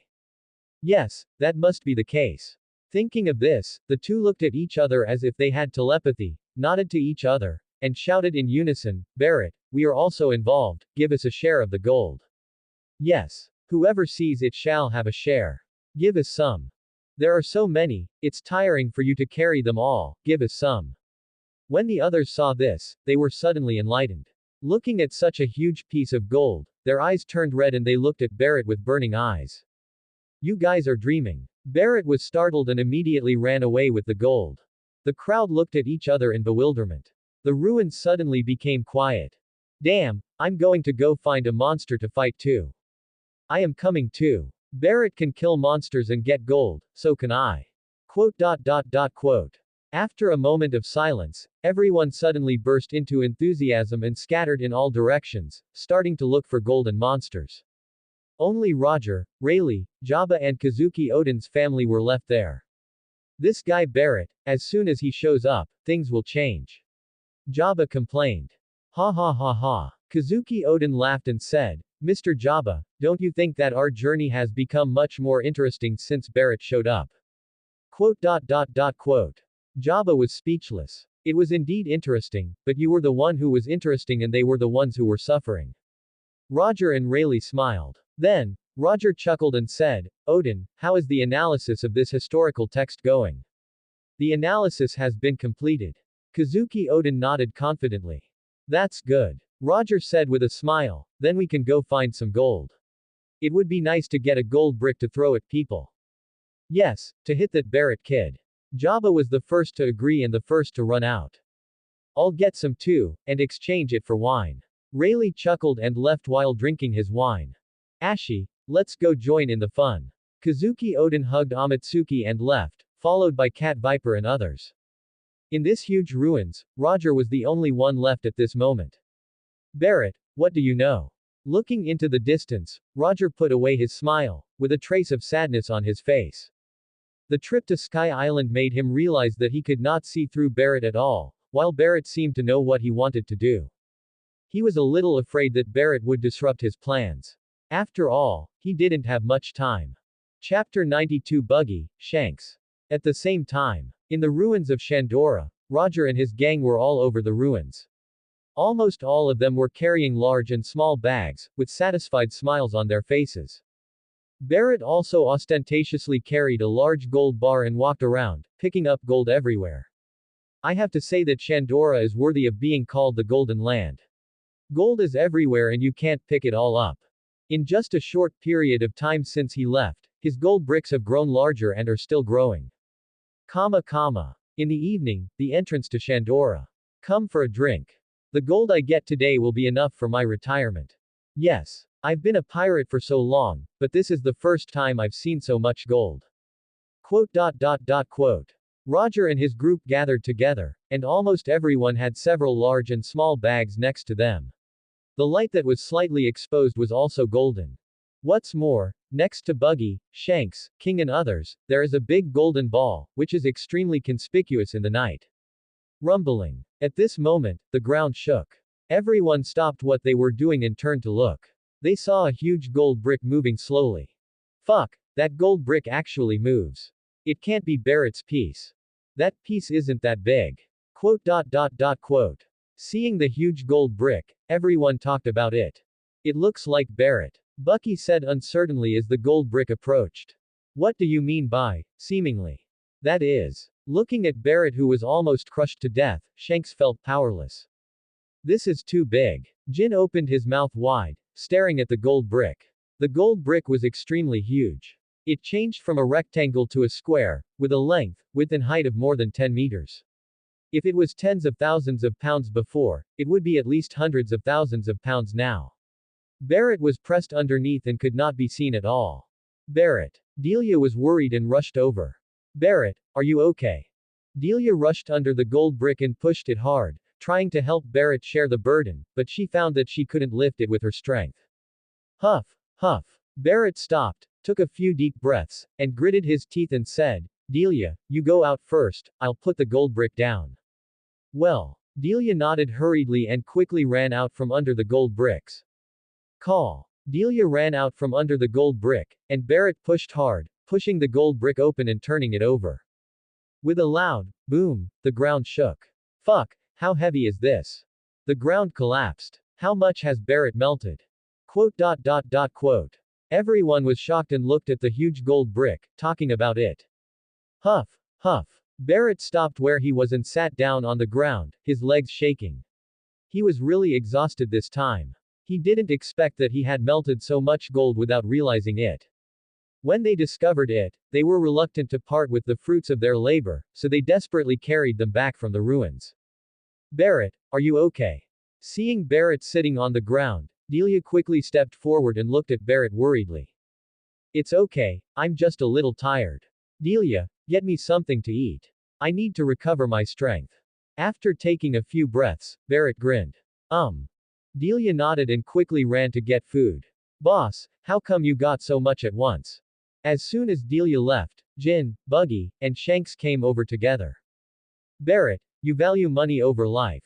Bucky looked at the huge nugget of gold and felt frightened, wondering if Barrett would hit him with it. If so, he would definitely be turned into minced meat. Barrett, I feel like you're even more greedy than Buggy was when he was a kid. Shanks nodded in agreement.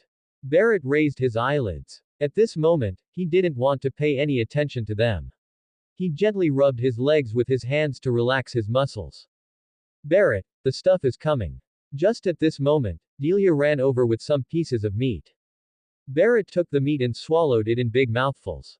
After a while, he had swallowed all the pieces of meat cleanly. Barrett immediately used life return to digest it quickly, and his strength quickly recovered by several percent. Call. Barrett let out a long breath, stood up, looked at Buggy and Shanks with a half smile, and said, Bucky, Shanks, what did you just say? I think we should have a good chat. Barrett, it's a misunderstanding, a misunderstanding. Bucky immediately admitted his mistake and slowly backed away. Shanks was more direct. He turned around and ran without saying a word. Shanks, you bastard. Bucky cursed loudly, and his body suddenly broke into several pieces and ran away in all directions. However, just as he was about to run away, his remaining foot was stepped on by Barrett. What? Buggy's head, which had just flown a short distance, suddenly fell to the ground, making a shrill cry. I let you run, I let you run. Barrett didn't care about other parts of Bucky's body. He clenched his fists and kept hitting Bucky's feet. Barrett, I was wrong. I apologize. Buggy's head was begging for mercy not far away. Ha ha ha ha. He he he. I saw a crowd of people burst into laughter. After beating for a while, Barrett let go of Bucky's feet. Bucky immediately closed his body, hugged his swollen feet, blew air on them, and looked at Barrett resentfully. Barrett didn't care and went to get a few more pieces of meat and ate them in big mouthfuls. After all his strength was restored, he caught Shanks and beat him up. Barrett, your eyes are asymmetrical, your left eye is unqualified, hit it again. And his nose, which was all red from the blow. Quote. Buggy was gloating on the side and kept making sarcastic remarks, in revenge for Shanks's escape alone just now. Ouch, Bucky, you bastard. Shanks was being beaten and cursing, but he was not cursing Barrett, but Buggy who was gloating on the side. The fight between the three of them was a feast for the eyes of the others, who kept adding fuel to the fire and laughing.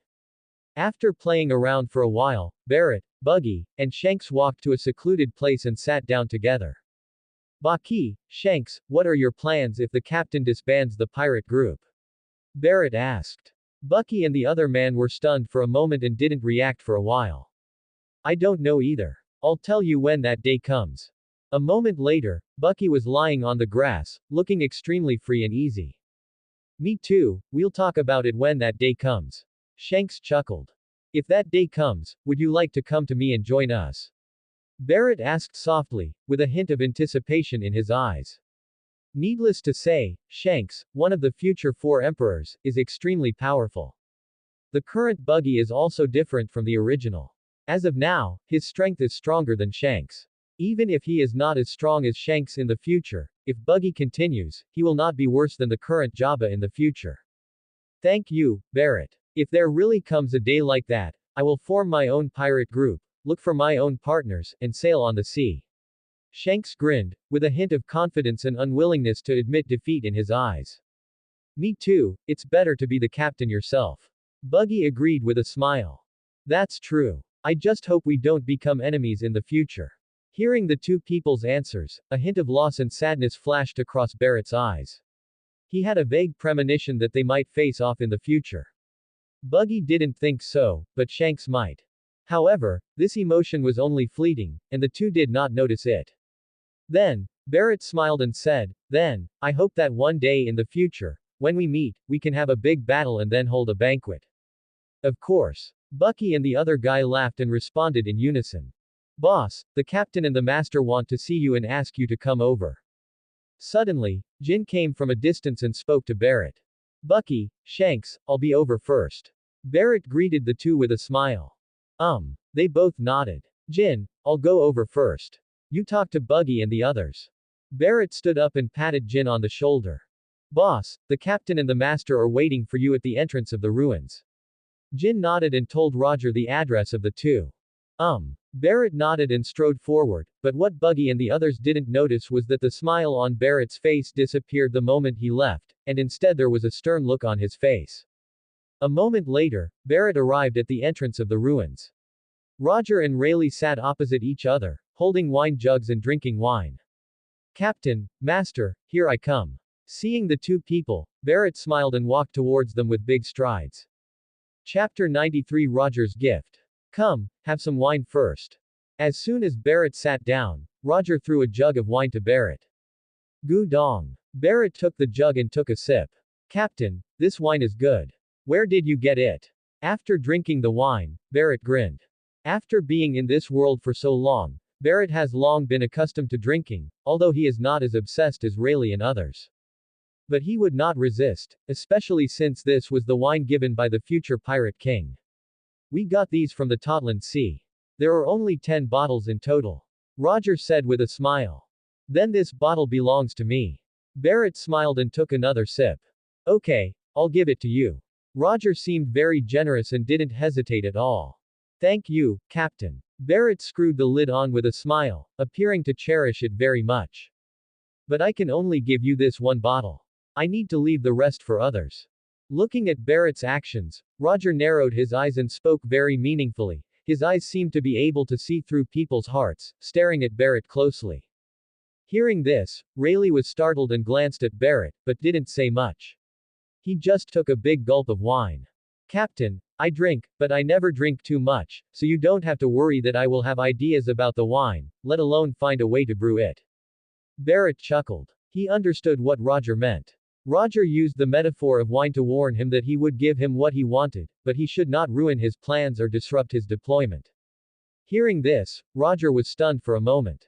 He originally thought that Barrett would take the opportunity to reveal his cards, but he didn't expect that Barrett would not play according to common sense and also use wine as a metaphor. So, he squinted his eyes and looked at Barrett, and asked, "What if you still want to drink this kind of wine?" Roger. Rayleigh frowned, looked at Roger, and said in a deep voice, "You passed." Roger remained unmoved and continued to stare at Barrett. He didn't have much time and would not allow anyone to ruin his plan, even if that person was his brother's apprentice. Ha ha ha. Barrett laughed and said, "Captain, I told you I don't drink too much, so I won't miss the taste of wine. And instead of reminiscing, it is better to innovate and develop a wine with better taste that is more suitable for you. After all, no matter how mellow and sweet the wine of the past was, it is only suitable for the past. My wine, however, is in the future. As long as I keep innovating, I believe my wine will taste even better in the future than in the past." Hearing this, Roger and Rayleigh were silent for a long time. Barrett unscrewed the cap of the bottle of wine, raised the bottle, toasted Roger and Rayleigh, and drank the whole bottle of wine in one gulp. Then, Barrett smiled and said, "Captain, although this wine is mellow, it is also strong. With my current alcohol tolerance, one bottle of wine is enough to make me drunk, and I can't drink any more. Maybe in a few years, my alcohol tolerance will be better, and then I will brew wine that suits me. If you have time, you can come and try my new wine." Roger and Rayleigh shuddered and turned to look at Barrett with shock in their eyes. "Barrett, what do you know?" Roger stopped pretending and spoke directly with a stern face. "Barrett, there are some things you can't stop." Rayleigh also spoke, with deep worry in his eyes. "Captain, Master, you worry too much." Barrett shook his head and smiled. "You have your life, and I have my journey.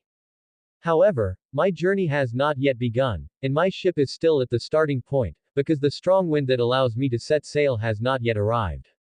The strong wind has not yet arrived and the waves have not yet been raised. My boat cannot go fast enough, and if I am not careful in operating it, it may run aground, which would only make me lose more than I gain. So before the storm arrives, I will calm down and constantly strengthen my boat, so that when the waves come, I can withstand them and sail in the storm." Hearing this, Roger and Rayleigh were in a trance and fell silent again. Barrett had given them too much shock tonight, and they also heard Barrett's tremendous ambition. But for them, it was enough. At least they didn't have to be embarrassed or worry that Barrett would block their plans, because the strong winds and huge waves that Barrett wanted were exactly their destination. Don't worry, Barrett. I promise you that it won't be long before the strong winds and huge waves you expect will come. After a moment's silence, Roger spoke again. His face was extremely firm, with an unquestionable confidence. Riley smiled but said nothing, drinking leisurely. The thing he was most worried about would not happen, and his disciple was so outstanding, so he felt relieved and happy. Haha, I believe this. Barrett chuckled. He was not worried at all about whether Roger could start the great pirate era. Roger's courage, wisdom and strength were all top-notch. What's more, there is a divine will in the dark. The appearance of Roger seems to be a deliberate arrangement, making Roger a guide. Come and have a drink. After untying the knot in his heart, Roger felt relieved and threw another bottle of wine to Barrett. Thank you, Captain. Barrett didn't hesitate to take the wine and drank it in big gulps. What is there to thank? Wine is fun only when we drink together. Don't learn from your master who always pours wine into the jug and drinks it secretly by himself. I went to drink a little and he scolded me. Roger took a sip of wine, glanced at Rayleigh who was drinking alone, and complained in dissatisfaction. Are you calling for a little? Rayleigh put down the wine jug, stared at Roger in dissatisfaction, and cursed directly, You bastard, you always drink it all in one gulp. You're just too stingy. Roger shrank his neck and muttered softly. HMPH. Rayleigh snorted coldly, put away his wine jug, then snatched Roger's bottle and took a few gulps of wine. Rayleigh, you bastard. Roger took back his bottle of wine, and suddenly found that it was empty. He glared at Rayleigh in anger. Rayleigh glanced at Roger, leisurely took out his wine flask and drank it in small sips. Leave some for me, asshole. Roger was dissatisfied, so he reached out to grab it and took a few sips. Rayleigh immediately refused to give in and snatched it back himself. This cycle repeated itself over and over again, with the wine jug constantly changing hands between the two men. Barrett didn't care about the grudges between the two. He just drank his wine and watched the show leisurely. After a while, Roger grabbed the wine jug and was about to take a sip with great pride, but the jug was empty. Barrett, the jug is empty. Roger threw the empty jug to Rayleigh and turned to look at Barrett. Barrett, I want to drink. Rayleigh put away the empty wine jug and turned his gaze to Barrett. Captain, that's all the master has to say. Barrett's drinking action froze, with a look of helplessness on his face, and he handed the wine over obediently. Hey, I'll drink first. Roger was quick to grab the bottle and gulp down several gulps. Roger, leave some for me, you bastard. Seeing that the bottle was almost empty, Riley snatched the bottle and drank it in big gulps.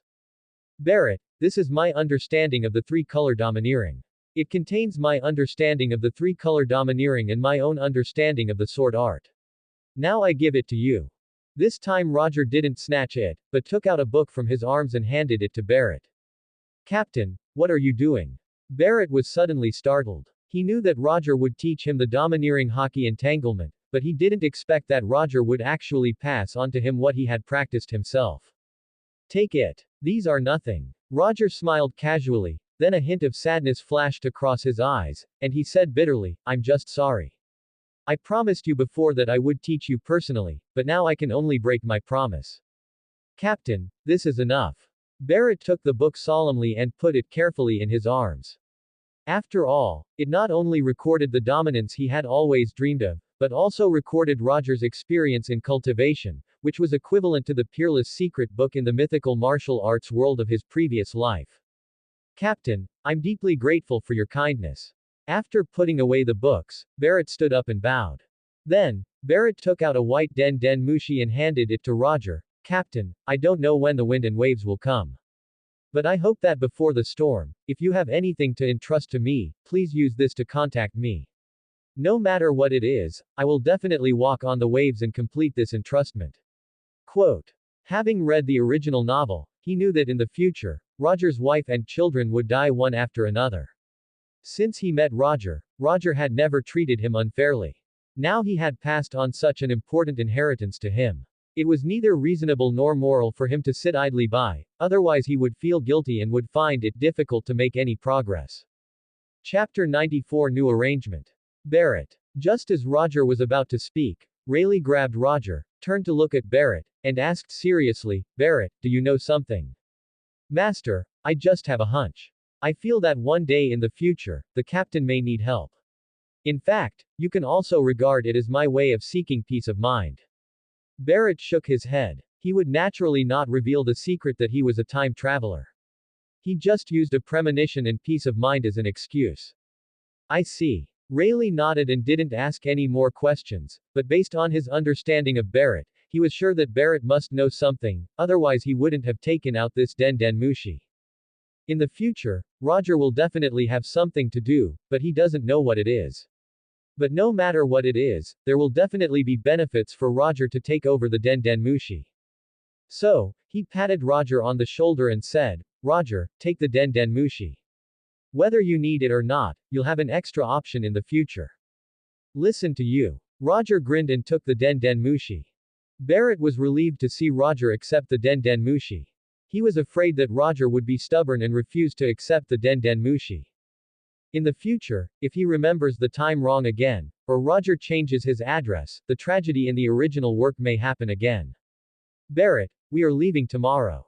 Do you want to leave with us or leave on your own later? After a while, Roger suddenly spoke.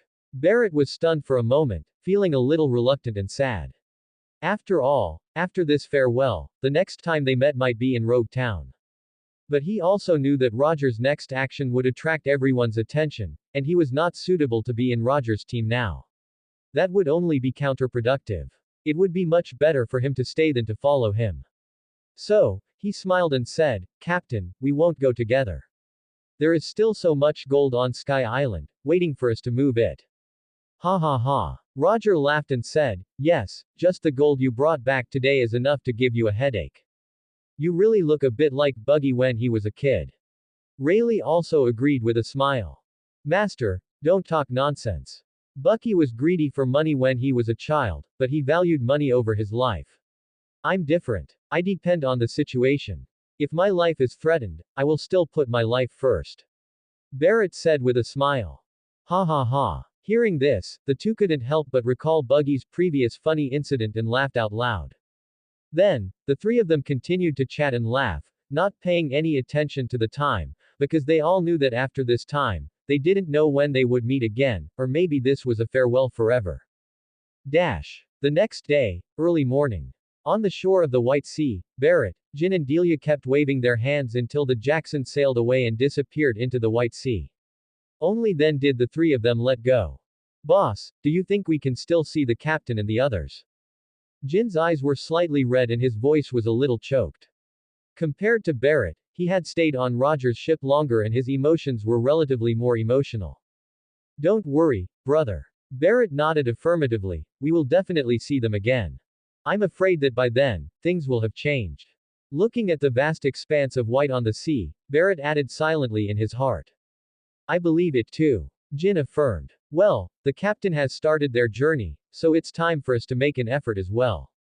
Barrett said as he took out the book Roger gave him yesterday, handed it to Jin, and said seriously, Jin, this is what the captain gave me yesterday. It contains the captain's understanding of the three-color domineering. You should memorize it as soon as possible. Boss, no need. Jin waved his hand and said, the method of conqueror's hockey was taught to me by the captain when I returned to the Jackson. It's just that I haven't comprehended it yet. As for the sword art, Master has taught me all of his sword art in this year. I haven't fully understood Master's sword art yet, so it's not appropriate for me to watch the captain's sword art now. Do you know how to dominate others? Hearing this, Barrett was confused. Jin had never told him about this, and he thought Jin didn't know about it. He didn't expect that Jin already knew it. The captain and the master didn't let me tell you. They said they wanted to meet you. Jin didn't dare to look at Barrett, with a trace of guilt on his face. Then why didn't you tell me earlier? Barrett felt a toothache. If he had known that Roger and others wanted to see him, he would have forced the arrangement and still found time to meet Roger and others.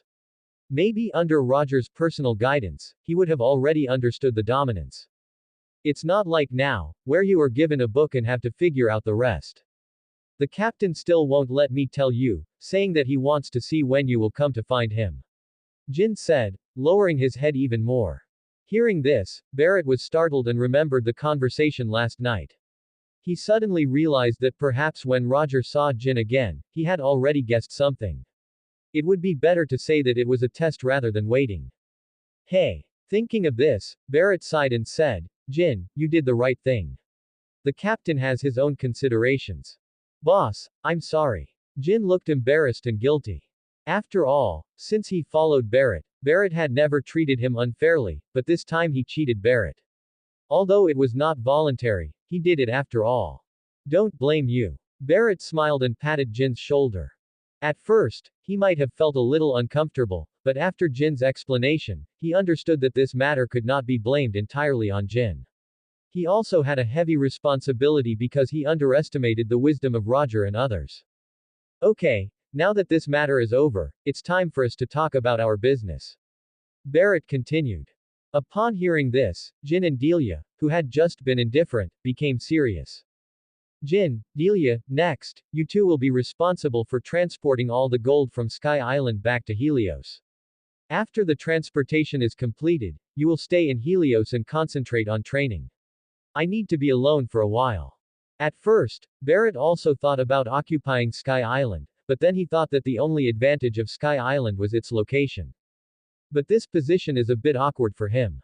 If it was before Helios, he might have considered using Sky Island as his base camp, but after Helios, Sky Island became a bit useless. First, the people of Sky Island are xenophobic, and it takes a lot of time to win them over.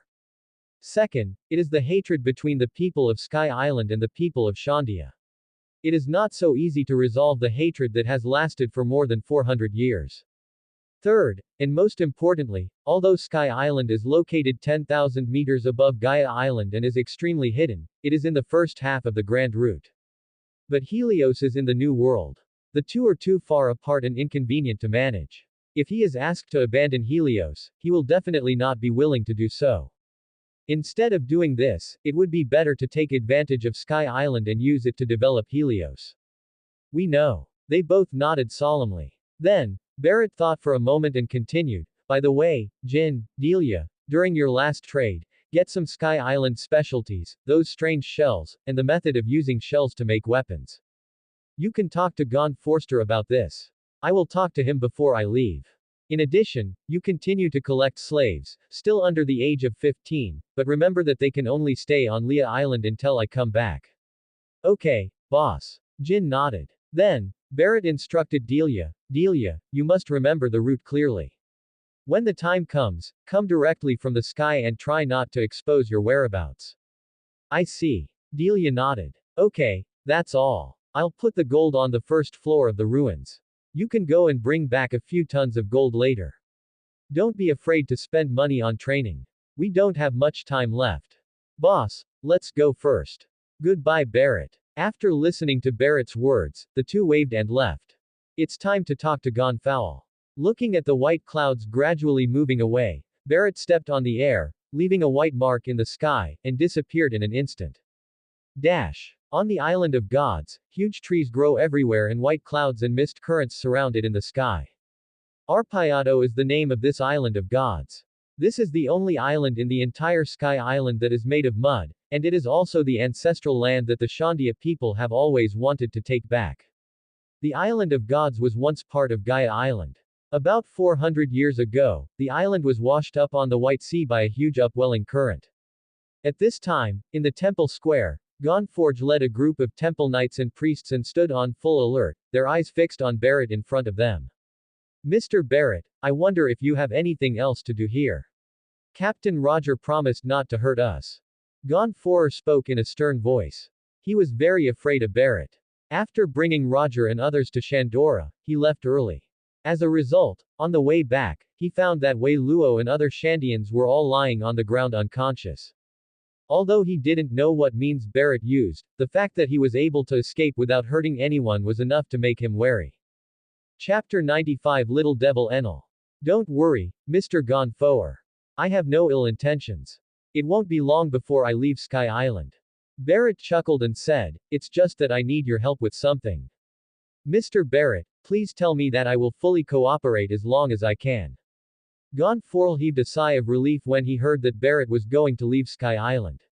What he feared most was that Barrett would take a fancy to Sky Island and not leave. If that were the case, with Barrett's methods, they would not be able to expel or fight back. It's not that difficult. Barrett smiled and said, I just want to trouble you to help me find a fruit. The fruit looks a bit strange, blue, with some blue lines. I think I've seen this fruit before. Gonfor frowned. He seemed to have seen the fruit that Barrett was talking about in his memory. Where? Barrett was a little excited. The fruit he was talking about was the thunder fruit, which was known as the strongest natural fruit. The reason why he came to find Gonfowler was for the thunder fruit. After all, now on Sky Island, only the thunder fruit could attract him. Gonfowl thought about it carefully, frowned and said, this fruit has been enshrined in the temple before, but a week before you came, it seems that a little devil ran in and ate it. Enelu. Hearing this, Barrett instantly guessed who it was. Is it the butterfly effect? Barrett frowned and thought carefully, weighing the pros and cons. If we calculate based on the original work, Enelu is only a kid of 12 or 13 years old now, and it is impossible for him to eat the thunder fruit now. Enel should be the one who destroyed Bika about 5 years before the story began, and he was about 40 years old when he appeared later. Now that Enel has just eaten the devil fruit, it is unknown how much time has been advanced, and it is obvious that he has been instigated by the line of fate. However, Enel is still just a child now. He has just eaten the devil fruit and does not know how to use it yet. In addition, because he has no wings, he has been oppressed for many years. If he reaches out his hand now, he will definitely be grateful. Thinking of this, Barrett instantly decided to recruit Enel for his own use. After all, Enel's talent was not bad. In the original work, he developed the thunder fruit very well. It was just because of the limitations of his vision and the halo of the protagonist that he was defeated so miserably. Gonfoer, where is that kid now? Can we find him? After making the decision, Barrett spoke eagerly. After all, it was better to do it sooner rather than later. With the discrimination and oppression that Enel had suffered for many years, once he knew his own abilities, he would definitely turn evil quickly. The most crucial thing is that if Enel is killed, there will be too much uncertainty about the thunder fruit being reborn on Sky Island. That kid is still in the temple prison because he stole the offered fruit, Gonfowl responded. Then please bring the man here, I want to see him. Barrett chuckled. He didn't expect that Enel was actually imprisoned in the temple prison. It was like having a pillow when he was sleepy.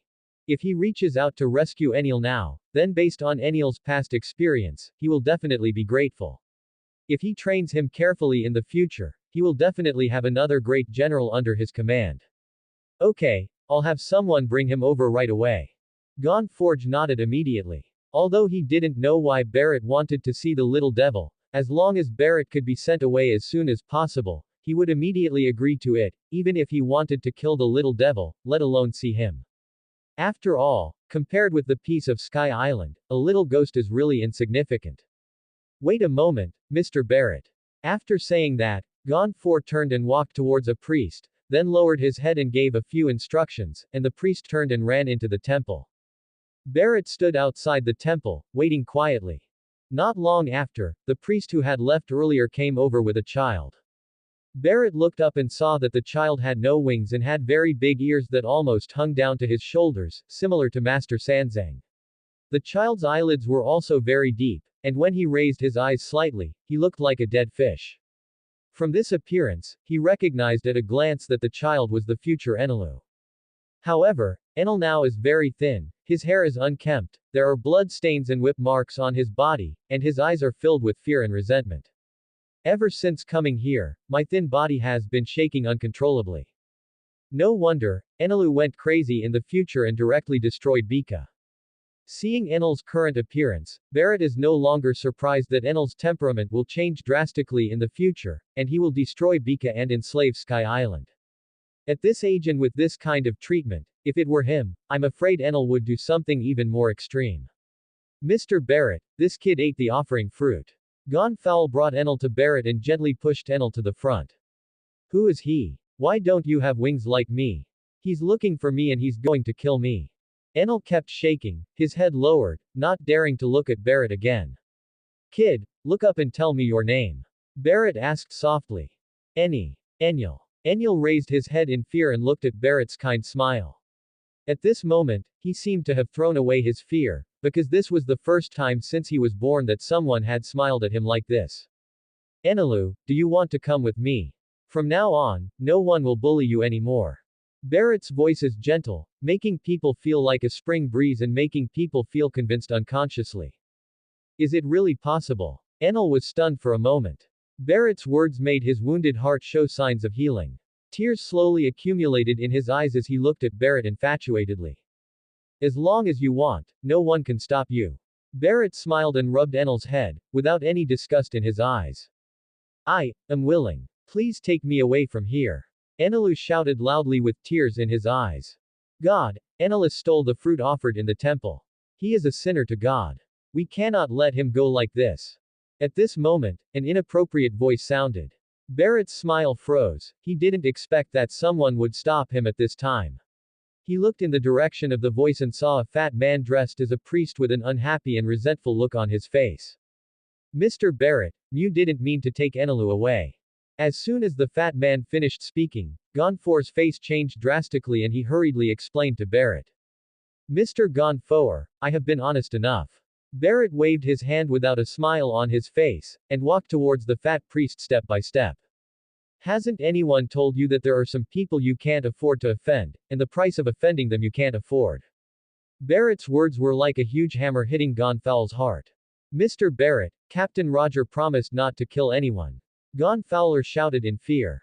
The fat priest from before had already been frightened by Barrett's cold aura and was trembling with cold sweat on his forehead, unable to speak. The captain promised. Barrett chuckled and said, but I didn't say I was provoked and needed to be patient. I also didn't say I wanted to kill him. I just want to tell him that a weak person should have the awareness of a weak person. Barrett pointed his finger at the fat priest. Call out. There was a sound of breaking through the air, and a colorless energy shot out from Barrett's fingertips. Puff. The fat priest's right hand was cut off instantly, blood gushed out, and a piece of his arm fell to the ground. What? The fat priest covered his arm and howled in pain. Everyone else looked at Barrett in horror, and no one dared to step forward to stop or help the fat priest. Too strong, I must become such a person. Enel was stunned. He didn't expect that the person he just met was so powerful. Barrett had inadvertently planted a seed in his heart. Mr. Barrett, it was you who made the mistake. Now he has been punished. Can you spare his life? Gonforl moved quickly, standing in front of Barrett, bowing his head to Barrett and speaking in a very low voice. He was obviously suppressing his anger. He did not dare to show any resentment, for fear of completely angering Barrett and implicating others. Although he is not strong, he is an upright person and is very kind to the people of Sky Island and his subordinates. Of course, I didn't intend to kill him. Barrett smiled evilly and said, also, I would like to trouble Mr. Gonfowl to prepare some clean clothes and food for my new friend. I think my friend will be very happy. Yes, Mr. Barrett. Gonforl was filled with grief and indignation. Barrett's behavior was undoubtedly a form of contempt and disrespect. Well, just as Gonforl guessed, the fat priest fainted from anger after hearing this. The faces of the others also flushed, and they were trying hard to suppress their anger. Only Enelu had a red flush on his dirty face and his eyes flashed with a strange light. Subscribe to Chinese Novel Audiobook YouTube channel. Chapter 96 Flowing Sakura. New World, Thunder God Island. One of the islands indicated by the New World pointer after the Thunder God Island passes the Fishman Island. It is more dangerous than the Rishild Island and the Mysteria Island. Later, Uroj, the future monk from the Evil Star, and his pirate group of broken monks once landed on this island. Before that, Roger's pirate group also landed on this island. Rumbling. Silver snakes danced wildly on Thunder God Island, and endless thunder filled the entire island. The center of Thunder God Island was filled with blood, the red lightning seemed to tear the entire space apart, and endless roars resounded through the sky. However, at this moment, a man was standing in the red lightning. Long and swift lightning struck his body one after another. Every time it fell, there was a ding-ding sound, as if hammering steel, but the man was unmoved and still stood in the thunder with his eyes closed. The man was about 5 meters tall, with a resolute appearance and a tall figure. His naked upper body had evenly distributed muscles. There was a hideous scar from his left chest to his navel, but he did not look ugly at all. Instead, he looked extremely domineering. This person is Barrett after leaving Sky Island. After Barrett left Sky Island, he had been looking for a place to practice.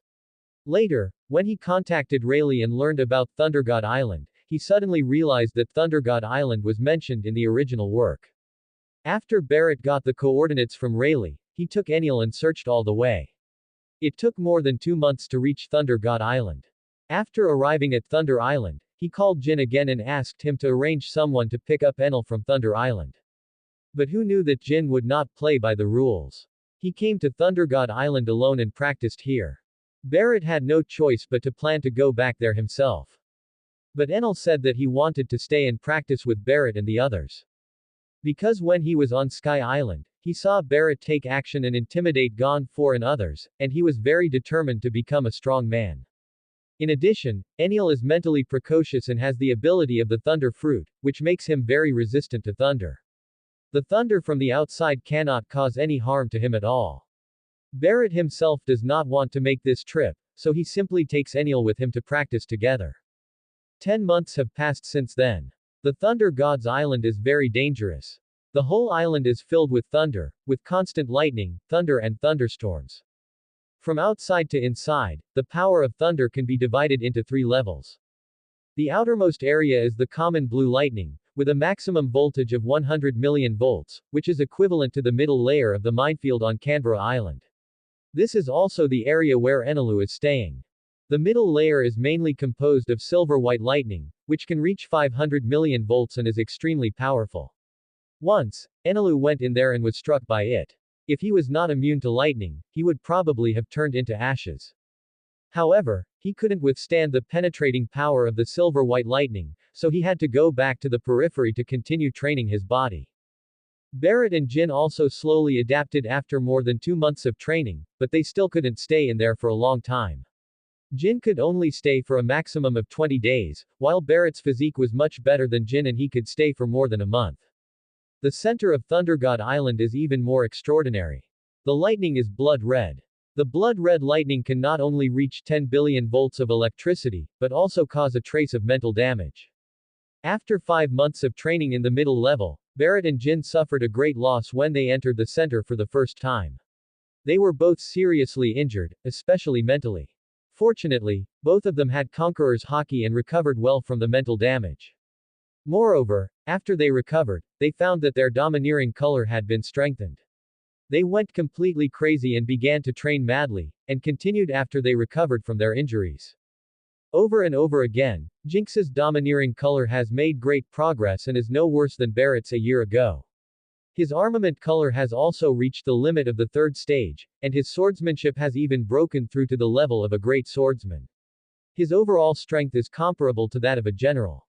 The development level of the devil fruit is also very high.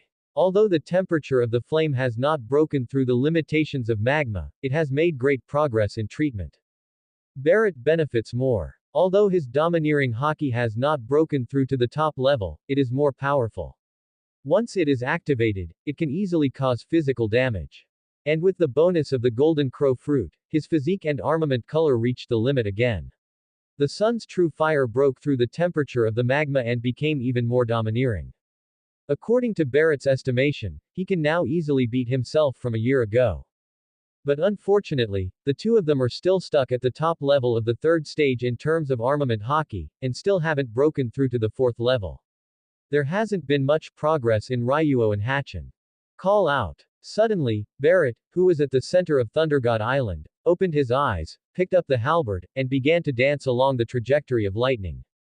Slowly, the halberd was quickly covered with a rich armed color, shining brightly. Barrett's figure and the halberd's swinging speed became faster and faster, leaving a trail of afterimages. Call out. Suddenly, a small piece of the armament color that had been condensed on the tip of the painted halberd fell out and instantly turned into a halberd light several meters long, hitting the ground.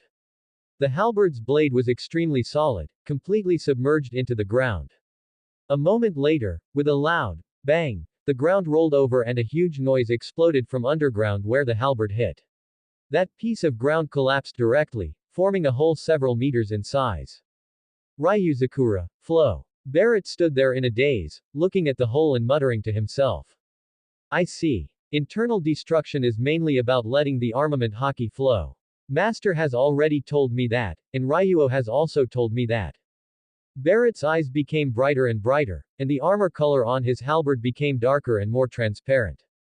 Slowly, the armed color on the painted halberd began to flow slowly, like tiny black waves, from sluggish to smooth, and then to continuous, like rolling waves, one after another. Break the army, break the sky. Barrett raised his halberd high and smashed it down hard in front of him. Call out. A black and red halberd blade, 100 meters long, held up into the sky, burning with dark flames. The halberd blade pointed directly at the dome, dominating the sky and the earth, and the flames seemed to burn the sky down. Boom. The halberd blade was extremely heavy. Before it hit the ground, a powerful air pressure and heat wave directly crushed the ground. The lightning in the sky was separated by the flames and changed direction as if retreating. With this halberd, gods and demons retreated, and with this halberd, heaven and earth were cut apart. Boom. The halberd's blade fell to the ground, shattering the earth. Everything around was instantly ignited by flames, turning into a fire zone of several kilometers. The huge force caused the island to sink more than 10 meters. There was no more lightning in the center of Thunder God Island, only dark blue flames all over the sky. After a while, the island stopped sinking, and a flaming chasm of several hundred meters divided the center of Thunder God Island into two halves. The lightning in the sky was divided into two sides, as if it was deliberately avoiding each other. Ryuzakura is done. Barrett's face was a little pale, but his eyes were extremely bright, revealing endless joy. Boss, what the hell is going on? On the outskirts of the island, Jin was floating in the air holding Enel, looking at the Thunder God Island which had sunk a little, his face full of shock. Brother Jin, what happened just now? I thought the island was going to sink. Enel's face was filled with shock. The island suddenly sank just now, and both he and Jin were startled. They thought the island was going to sink, so Jin held him and flew into the air. Boss, is this a breakthrough? Is it Bakken or Rying? Jin seemed not to hear Enel's words. He stared blankly at the center of Thunder God Island and whispered softly. There was a hint of envy in his eyes. Brother Jin, Brother Jin. Seeing that Jin ignored him, Enel called out several times in a row. Ah. Jin came back to his senses, looked down at Enel, and asked softly, Enel, is there something wrong with you? Brother Jin, I want to ask what happened and why the island is sinking. Enel raised his head and looked at Jin in confusion. That must be the boss's fault. Let's go down first. The boss should be back soon. Jin smiled and rubbed Enel's head, then fell to the bottom of the island. Boss, caused it. Enelu was shocked, his eyes dull. He had never thought that human power could be so strong that it could almost sink an island. Call out. Not long after the two men landed, Barrett's figure kept flashing in the sky above Thunder God Island. In a moment, Barrett landed next to the two men. Boss, did you comprehend Ryu or Bakken? Jin asked anxiously, looking at Barrett with burning eyes, because every time Barrett broke through, he seemed to be able to find some methods and explain them to him. Just like the last time when he saw the bounce hockey, after Barrett broke through, he told him his speculation.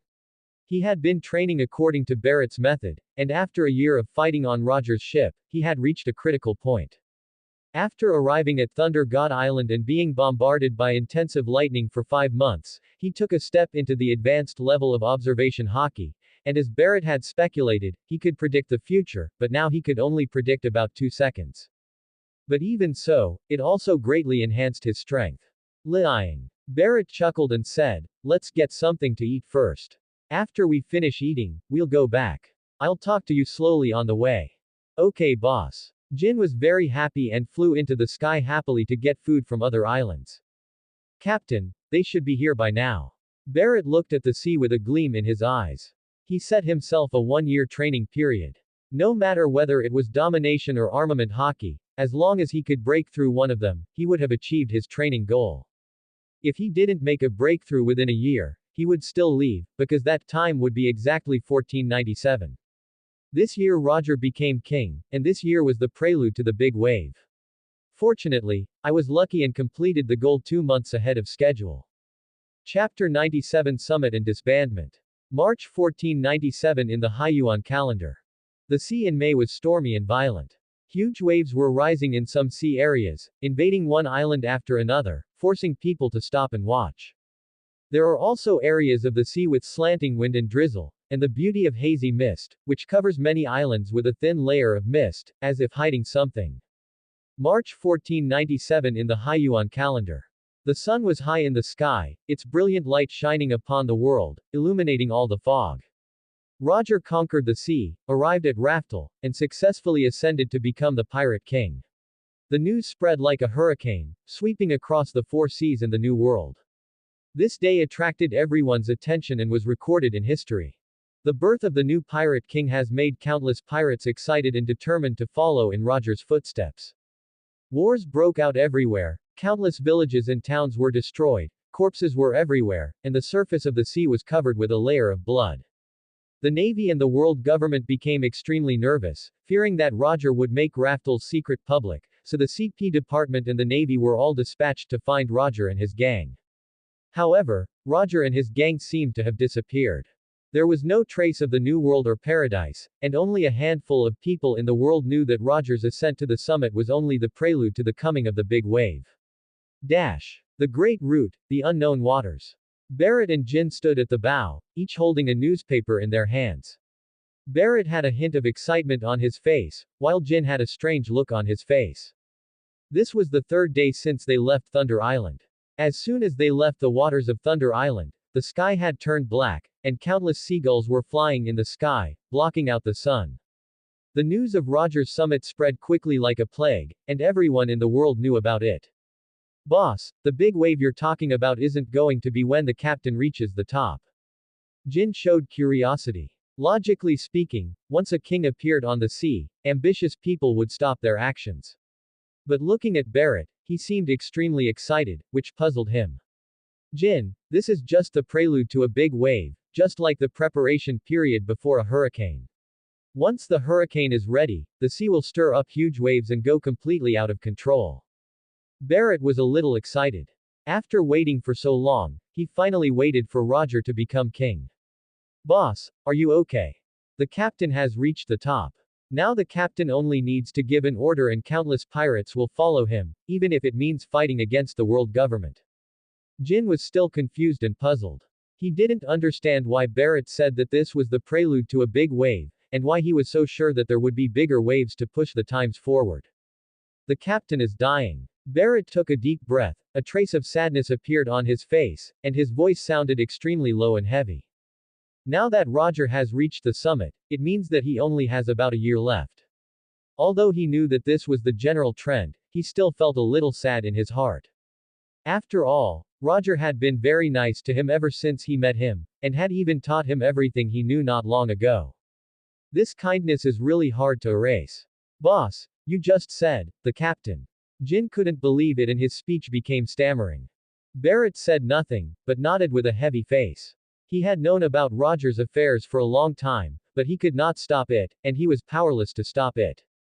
Because this is Roger's choice and also the arrangement of fate.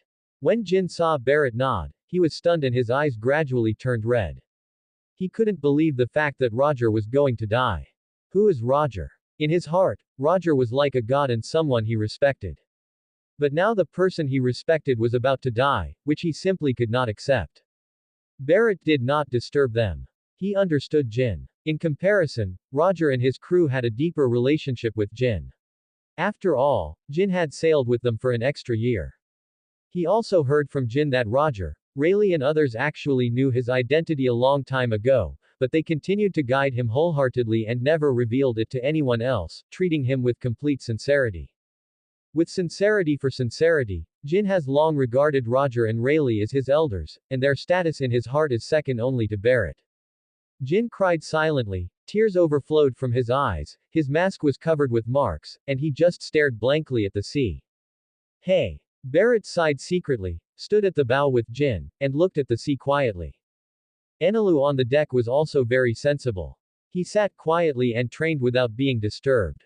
Call. After a long time, Jin let out a long breath. Then, he looked at Barrett with a firm gaze and said solemnly, Boss, I believe the captain will not die in such an ordinary way. I hope I can see him for the last time at that time. Don't worry. The funeral of a king is never ordinary. When the time comes, we will go together to see the captain off for the last time. Barrett looked far away and stared at the sea calmly. He knew that even if he didn't show up, Roger would still usher in the great pirate era, act as a guide, and make the world boil. But he still wanted to go and witness it in person and be a guide. Jin nodded heavily, and together with Barrett, looked out at the distant sea. Meanwhile, uncharted waters. The Jackson was docked at the shore of an island. Roger stood at the bow, and Rayleigh, Jabba and others were all standing on the deck. What was different from the past was that Rayleigh and the others all looked sad and reluctant. Ha ha ha, everyone. Roger laughed and said, Barrett once said that all good things must come to an end. Now it's time for us to say goodbye. As he spoke, Roger bowed deeply to Rayleigh and the others, and said loudly, thank you all for accompanying me through all these years, sailing together, adventuring together, and fighting together. Because of you, I am not lonely, because of you, I can laugh, because of you, I can conquer the sea, reach the other side, and solve the mystery and confusion that weighs on my heart. Quote. As Roger spoke, he cried, Rayleigh, Jabba and others also shed tears and listened quietly. Now that our journey is over, my life has come to an end, and I need to put a period on it. Otherwise, it would be incomplete. As Barrett said, if there are flaws in life, you will feel very regretful when you die. I don't want to have any regrets in my life, so brothers, please forgive my selfishness, I need to leave alone. As he said this, Roger jumped off the bow. Captain. Roger. Quote. Rayleigh and the others shouted in unison, all of them in tears. Everyone, I declare that the Roger pirates are disbanded. Roger carried a cloth bag, waved his hands, and walked forward without looking back.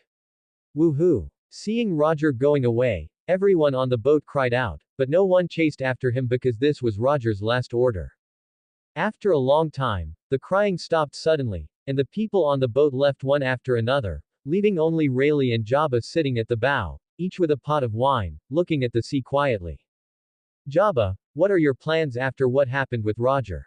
Rayleigh said softly after taking a sip of wine. Find a place to live in seclusion. After drifting on the sea for half a lifetime, I want to stop and have some peace. Jabba chuckled and took small sips of wine. Last time Barrett contacted me and told me that if I had nowhere to go, I could go to his territory and settle down there. He said that if there were brothers who wanted to go, he would introduce them to jobs and wives. Rayleigh chuckled, as if he had thought of something interesting, and looked at Jabba with some amusement, and continued, Jabba, I think you should go. Barrett can help introduce a wife.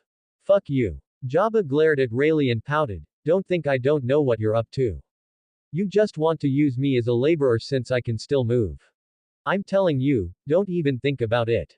I'll never board any other ship except the Jackson in my lifetime. This time, you really misunderstood. Rayleigh shook his head and said, like you, I will not board another ship. I also told Barrett, but Barrett told me that the future belongs to the young people. He told us to retire and live a pastoral life. He has no intention of letting us leave the country. This kid is authentic this time. Jabba grinned and said, but I still don't want to go. He is your apprentice. If I go, I will definitely be laughed at by you.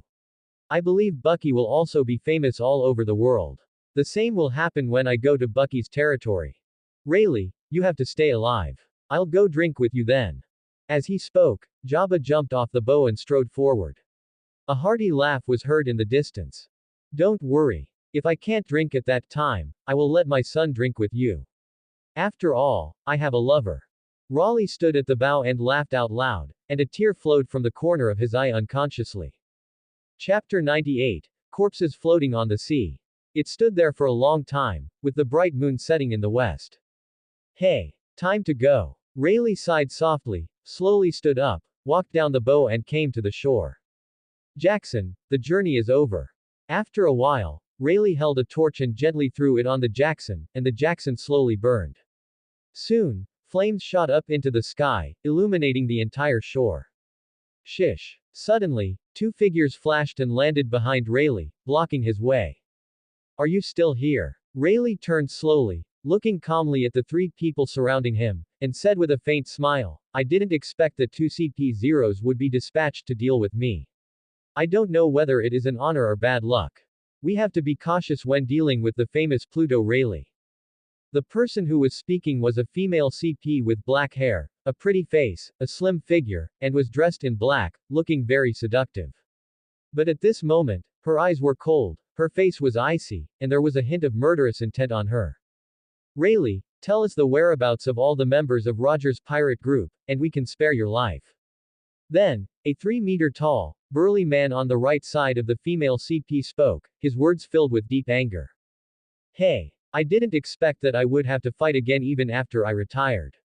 Rayleigh sighed deeply, drew out his long sword, and slashed at the burly man who had just spoken. Call out. The long sword was swung, and a sword energy more than 10 meters long took shape in an instant and flew towards the burly man at a high speed. Humph. The sturdy man snorted coldly, supported the ground with his left foot, and kicked out several times with his right foot. Several white sword chi collided with the sword chi. Bang bang bang. The two forces collided, causing an explosion and raising a cloud of dust. Gun finger dancing. At this moment, the female CP's body swayed and appeared beside Rayleigh. Her hands turned into countless afterimages and she kept attacking Rayleigh. Boo boo. The female CP's attack was extremely fast and fierce, even the air was punctured. Rayleigh's face was calm and he dodged calmly.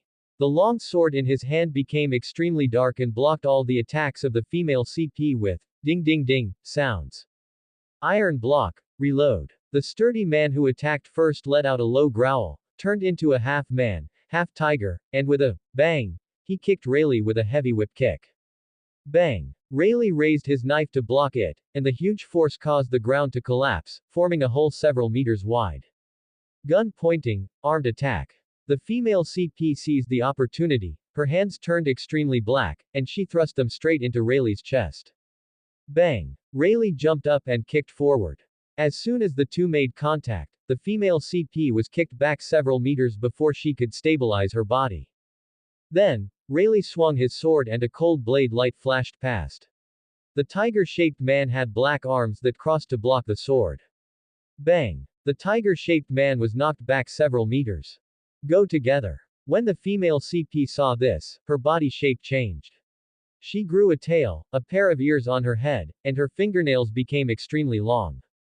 The speed was faster than before, and in the blink of an eye, the nails flashing with black light attacked Rayleigh's face. After a few moves, Rayleigh became serious. He could feel that the two men in front of him were very powerful, only slightly weaker than him. Rayleigh held the long sword horizontally, with the long sword wrapped in armed color, blocking the invasion of nails. At this time, another thicker black claw suddenly appeared on the right side of Rayleigh's head. Rayleigh quickly dodged to the side, then slashed to the right, the blade flashed, and a crescent formed. Bang bang. There were a series of explosions, and the tiger-shaped sturdy man swung his tiger claws continuously, and the sword light was directly torn into pieces. Immediately afterwards, Rayleigh launched an attack, swinging his sword and covering the two of them. CP was not willing to be outdone and fought against Rayleigh. As the three men fought, violent explosions sounded in the area, and hundreds of meters in radius were razed to the ground.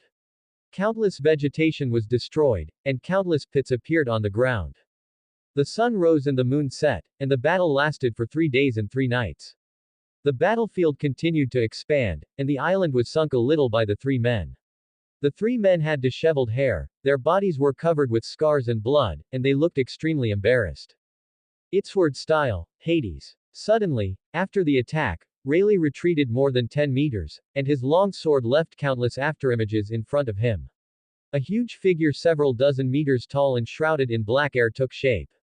The giant figure was domineering and majestic, as if Hades had descended to the earth and returned from hell. One step forward and life withers.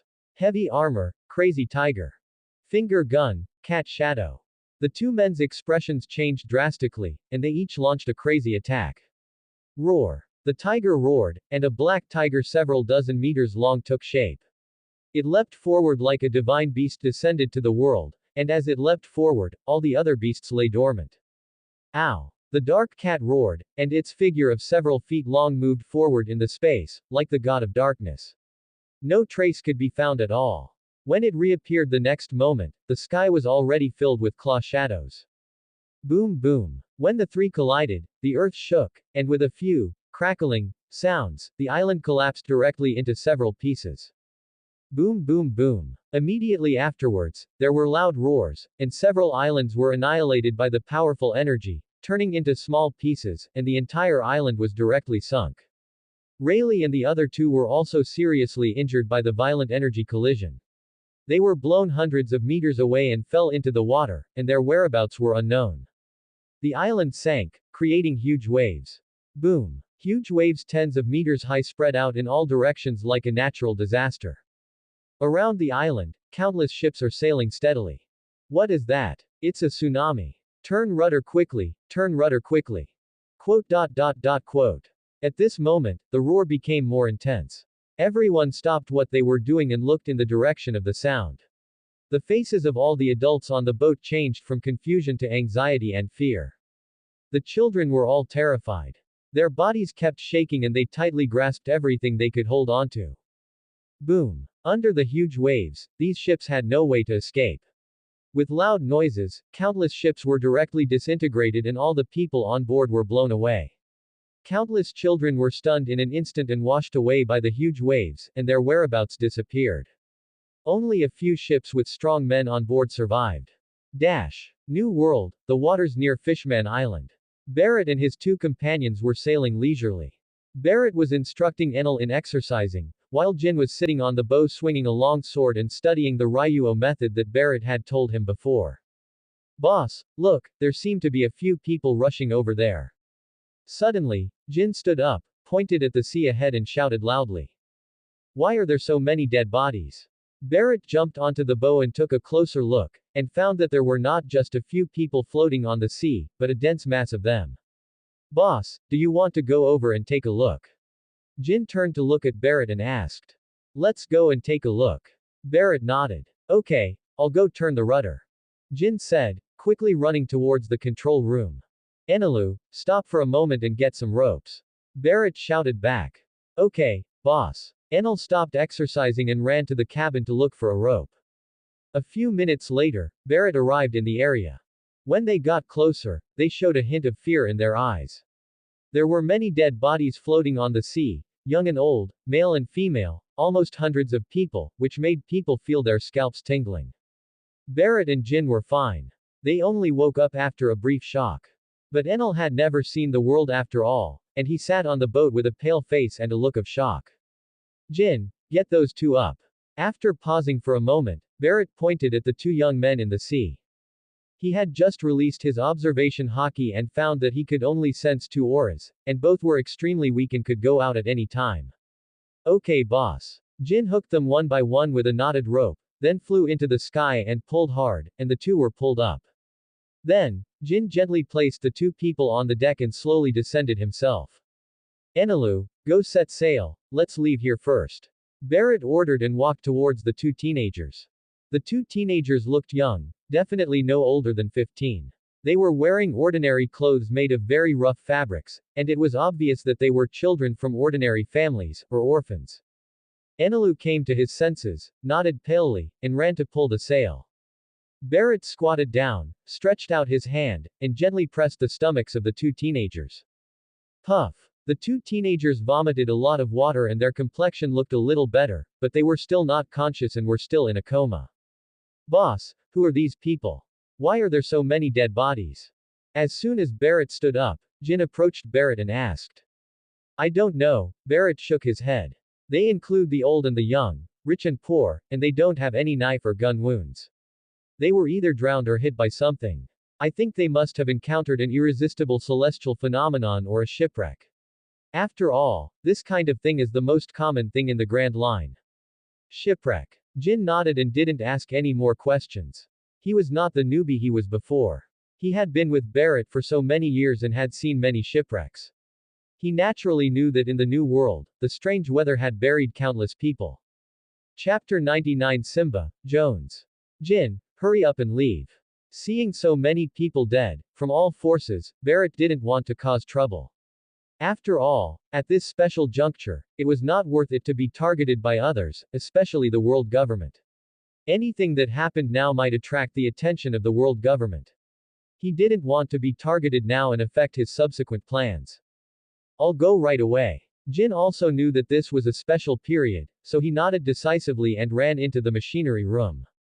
Rumbling. The propeller turned, and with the help of the sea breeze and the propeller, the ship moved forward rapidly. It soon sailed out of the sea area and headed towards Helios, leaving only swollen corpses floating on the sea, which looked extremely creepy. Dash. At night, the boat was lit up with lights and moved slowly in the darkness. Barrett and Jin sat at the bow, while Enel was exercising beside him, with big drops of sweat dripping onto the deck. Thump thump. At this moment, a burst of messy footsteps was heard in the cabin. Enelu, stop for a moment. Those two have woken up. Go and bring them here first. Barrett said with a slight smile, releasing his observation hockey. Okay, boss. Enelu stood up and ran towards the cabin. Jin, go prepare some food. Then Barrett gave another order. Jin nodded and walked towards the kitchen. A moment later, Enelu brought the two boys to the deck. There were two boys, one tall and one short. The shorter one was only about 1.7 meters tall, about the same height as Enel, and the taller one was nearly 2 meters tall, with a bit of arrogance on his face. The tall and thin boy, after seeing the domineering Barrett and the strangely dressed Jin, was only briefly panicked and frightened, and then disappeared completely. The short boy was not bad either, and frowned after a brief fright. Seeing this, Barrett's opinion of the two men increased a little. It is really rare for people of this age to have such psychological qualities. Hello, are you the one who saved us? Of the two, the tall and thin boy spoke first. He had long golden hair, fair skin, and a handsome face. However, there was a hint of arrogance on his handsome face, and his eyes were narrow and bright. We just happened to come across you and saw you were still alive, so we fished you out.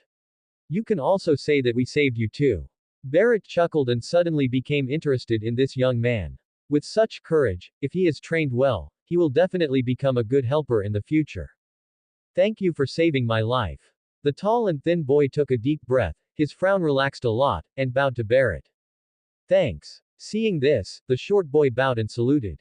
You two, please tell me your names and origins first. Barrett smiled and waved his hand. Lime Jones. The tall and thin boy raised his eyebrows, his face full of confidence. Rick Simba. Another young man followed closely behind, speaking just as clearly. Lime Jones. Barrett's eyes lit up when he heard the name of the tall and thin boy. This name was not ordinary. Lime Jones was one of the backbones of the future Red Hair Pirates, a very powerful man. Could it really be that person? Barrett thought about it carefully and decided that if it was really that Lime Jones, he would have to find a way to recruit him for his own use. Although the original work did not mention much about the strength of the Red Hair Pirates crew, based on his understanding of Shanks, although that guy is a bit stupid, he has very high standards and ordinary people are not even in his eyes. Haven't you seen that those who have shown their strength in the original work are all top-level powerhouses? Besides, the Red Hair Pirates are an elite team, and their crew members are not very strong. They cannot become one of the four emperors just relying on Shanks and Beckman. Now I don't know if the person in front of me is one of the four emperors, crew members. If he is, then I'll be lucky. Lime Jones, tell me your origins. Barrett looked at Rem Jones intently, his observation hockey activated, and he read Rem Jones's mind. Before recruiting new crew members, testing their minds had almost become a habit of his. I come from the Grand Line, my home is. Lime Jones frowned when he heard this, a trace of sadness appeared on his face, and then he spoke slowly. Listening to Lime Jones's slow story, Barrett couldn't help but smile. Through mind reading, he knew that Lime Jones came from an ordinary family and went out to sea with his parents to broaden his horizons. He just didn't expect that they would encounter a sudden tsunami on their way back. Lime Jones, how about following me from now on? Barrett looked at Lime Jones with a friendly smile on his face. After all, if he didn't accept such a top talent, he would be punished by God. Sir, don't you think this is rude? Before Lime Jones could answer, the boy next to him named Rick Simba spoke in dissatisfaction. Haha, what's so rude about that? Barrett was stunned for a moment, turned his head to look to the side, then smiled. Rick Simba is obviously younger than Lime Jones, with a shaved head and a round face, which makes him look cute. Sir, there are two of us here. Isn't it rude of you to only invite Jones? Rick Simba puffed up his little face and looked at Barrett seriously. Haha, then why are you following me? Barrett laughed. To have enough food. Rick Simba was very straightforward and gave a very ordinary reason. Hearing this, Barrett, Lime Jones, and even Enel who was exercising were stunned. They didn't expect Rick Simba to say it so simply. Looking at Rick Simba, Barrett couldn't help but think of Johnson. Johnson fought in the arena just to eat, and he followed him in the beginning just to eat. He was so similar to Rick Simba in front of him. By sensing the emotions, Barrett could clearly know that what Rick Simba said was true. After a moment of silence, Barrett decided to give him a chance and said in a deep voice, "Kid, it's easy to get enough food, but you also need to participate in a lot of training, and you may die. Do you still want to join us now? I'm sure that if I had to choose to die, I wouldn't want to die of starvation. I've experienced that feeling before." Rick Simba nodded, a determined look on his face. Barrett was stunned for a moment. He didn't expect Rick Simba to be so organized. Enel was also stunned for a moment. Looking at Rick Simba, he couldn't help but feel a sense of resonance, as he had also had the experience of almost starving to death. Only Lime Jones looked surprised. He didn't expect that his companion, who had floated with him, had actually had such an experience. Ha ha ha. After a moment, Barrett laughed and said, "Rick Simba, I agree that you join my forces, but you need to remember that I hate betrayal and do not allow betrayal. Once you betray me, no matter where you hide, I will find you and kill you with my own hands. If you want to defect, you have to be stronger than me. Don't worry, sir. I will never betray you." Rick Simba said seriously. "Okay, I hope you can keep your word, and call me boss from now on. Everyone in my faction will call me that." Barrett smiled and rubbed the little bald head. "Okay, boss," Rick Simba grinned. Then Barrett turned to look at Lime Jones. "Jones, what is your choice? Can I become stronger?" Lime Jones asked back. "It's not up to me to become stronger, it's up to you. As long as you want, you can become stronger." Barrett said calmly, "If you want to become stronger, I will provide you with a platform so that you have the qualifications to become a strong person. Meet the boss." Lime Jones covered his chest with one hand and bowed slightly to Barrett. Ha ha ha. After collecting the two children, Barrett was in a very happy mood. He laughed and waved his hands, saying, "To celebrate Simba and Jones joining us, let's go have a big meal." As he said this, he strode towards the restaurant. When it comes to eating, Simba's eyes light up and he moves the fastest. Enel and Lime Jones followed behind with smiles on their faces. Late at night, with stars rolling and the moon hanging high in the sky, Barrett and Jin sat at the bow of the boat, drinking wine leisurely. Enelu and the other two were all lying on the deck exhausted, sleeping soundly. "Jin, when we return this time, have someone check all the information about the islands around Helios and Phocia as soon as possible. It's time for us to take action." Barrett put down the wine flask and spoke softly. "I know this. I was already doing it when I went back last time." Jin chuckled. "That's good. We are the only ones who can occupy the sea area of Helios, so we must investigate it thoroughly." Barrett stood up, looked ahead, and said domineeringly, "The era of great strife is about to begin.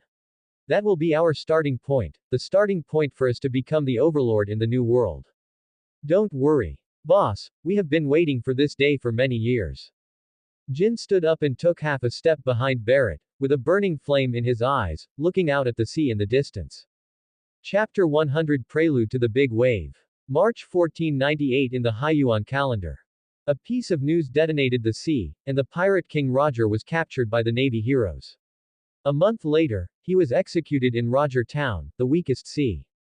As soon as the news came out, Roger's old rival Golden Lion took the lead and attacked the Marine headquarters in Marineford alone.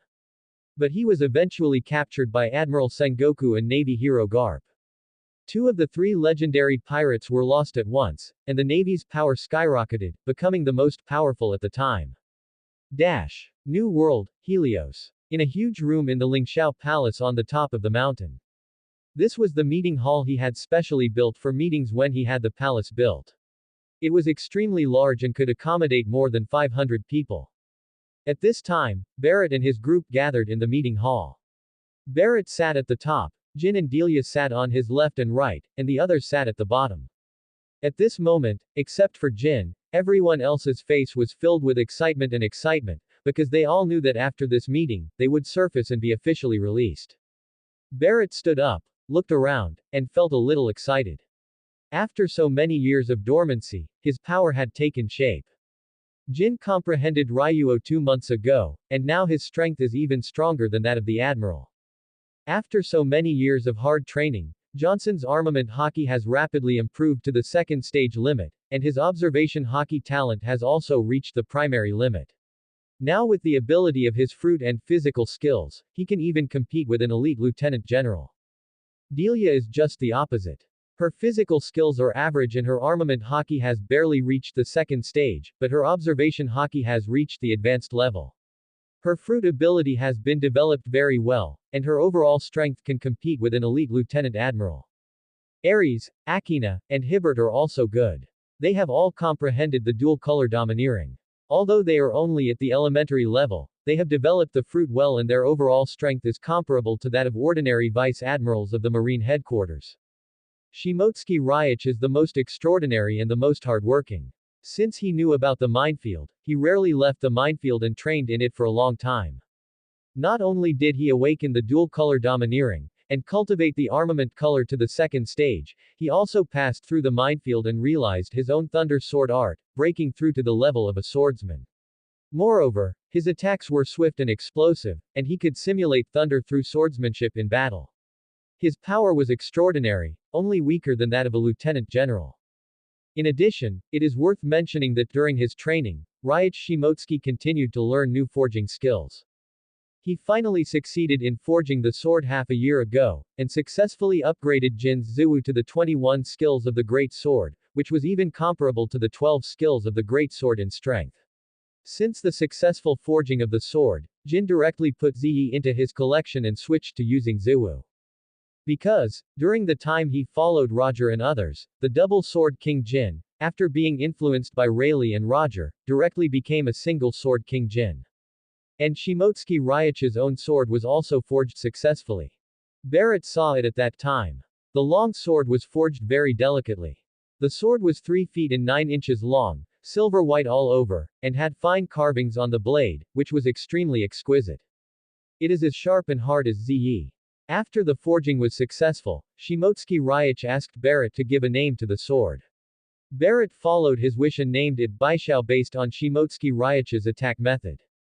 Finally, at Barrett's request, Shimotsky Ryach tried to forge a halberd.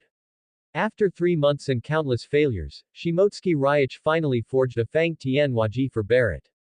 The Fang Tian Huaji has a double-sided straight blade with red and white interwoven throughout. A golden crow is carved on the halberd. The halberd is 4.68 meters long and weighs 3,866 kilograms. It is made of the rare metal black iron mother and the red black gold mother, a specialty of Lia Island. The weight, length, hardness and flexibility of the entire halberd have reached the extreme. According to Shimotsky Ryach, the craftsmanship of this painted halberd completely surpasses the 12 skills of the Great Sword. The most important thing is, because of the red Zon golden mother, the painted halberd can absorb Barrett's flames very well, and it fits Barrett's whole person very well, which makes Barrett ecstatic. With this painted halberd, his overall strength can be improved by at least 10%. After careful consideration, he named the painted halberd Tianyang halberd. Since he got it, he has been tempering it all day long according to the method of tempering black sword in Frostmoon Sword Dao. The remaining 6 people including Card and the 5 girls of Sari also comprehended the dual-color domineering. With the coordination of physical skills, they were comparable to the major generals of the headquarters of the Navy. Finally, after he came back last time, he investigated the people he had trained over the years and finally kept 2,000 people. And all 2,000 of them are his diehard fans. Moreover, after extensive training, these 2,000 people were no weaker than the majors of the Navy headquarters, and the best among them were even no weaker than the colonels. They were unified into an army by him and called the Black Armor Guards. In general, after these years of development, his overall power is no weaker than anyone else on the sea. Everyone. Barrett suppressed his excitement, walked to the center of the meeting room, and said in a deep voice, "I have never established a power, but now the time is almost here. Boss, what is the name of our pirate group?" Johnson was the most anxious. He stood up immediately with an excited and enthusiastic look on his face. Why don't we call the boss the East Emperor Pirates? It fits your nickname. Hibbert agreed with a smile. Well, that's good. Card nodded in agreement. No, it should be called Shangyan Pirates. Delia stood up and retorted, looking at everyone one by one with her big eyes. Quote. Everyone was speechless and shut their mouths, mainly because they couldn't afford to offend.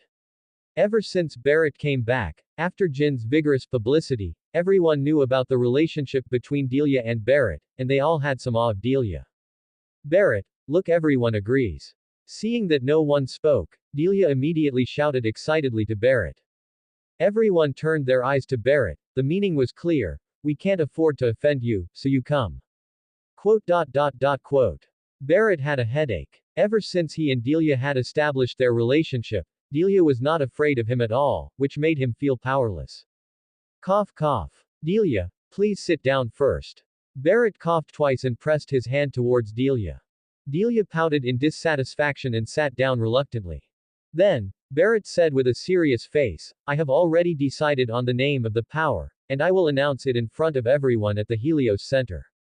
Today, we have other things to decide on. Hearing this, the others stopped worrying about the name of the pirate group and turned their eyes to Barrett.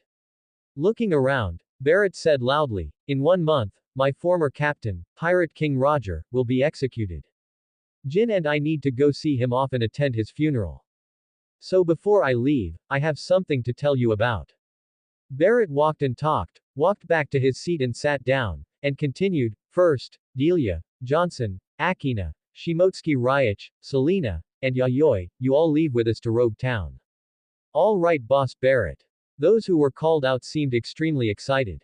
It was an honor for anyone on the sea to witness the king's funeral. Of course, Delia is the only exception among the crowd. She is very happy as long as she is with Barrett. The rest of the people showed envious expressions. After all, who wouldn't want to participate in such a top event? Second, Ares, Hibbert, Abelo, Sari, Gallio, and Card, you all actively prepare for battle and guard Helios, Phocia, and Lea Island for me. Once the Great Era begins, countless people will flood into the New World, and a large number of wars will occur. Quote. As he spoke, Barrett looked at Ares seriously and said, Ares, Hibbert, your task is quite heavy. While you are guarding the 3 islands, you also need to manufacture a large number of ships. When we come back, we will officially launch it. Don't worry, boss. With us here, no one can break into our territory.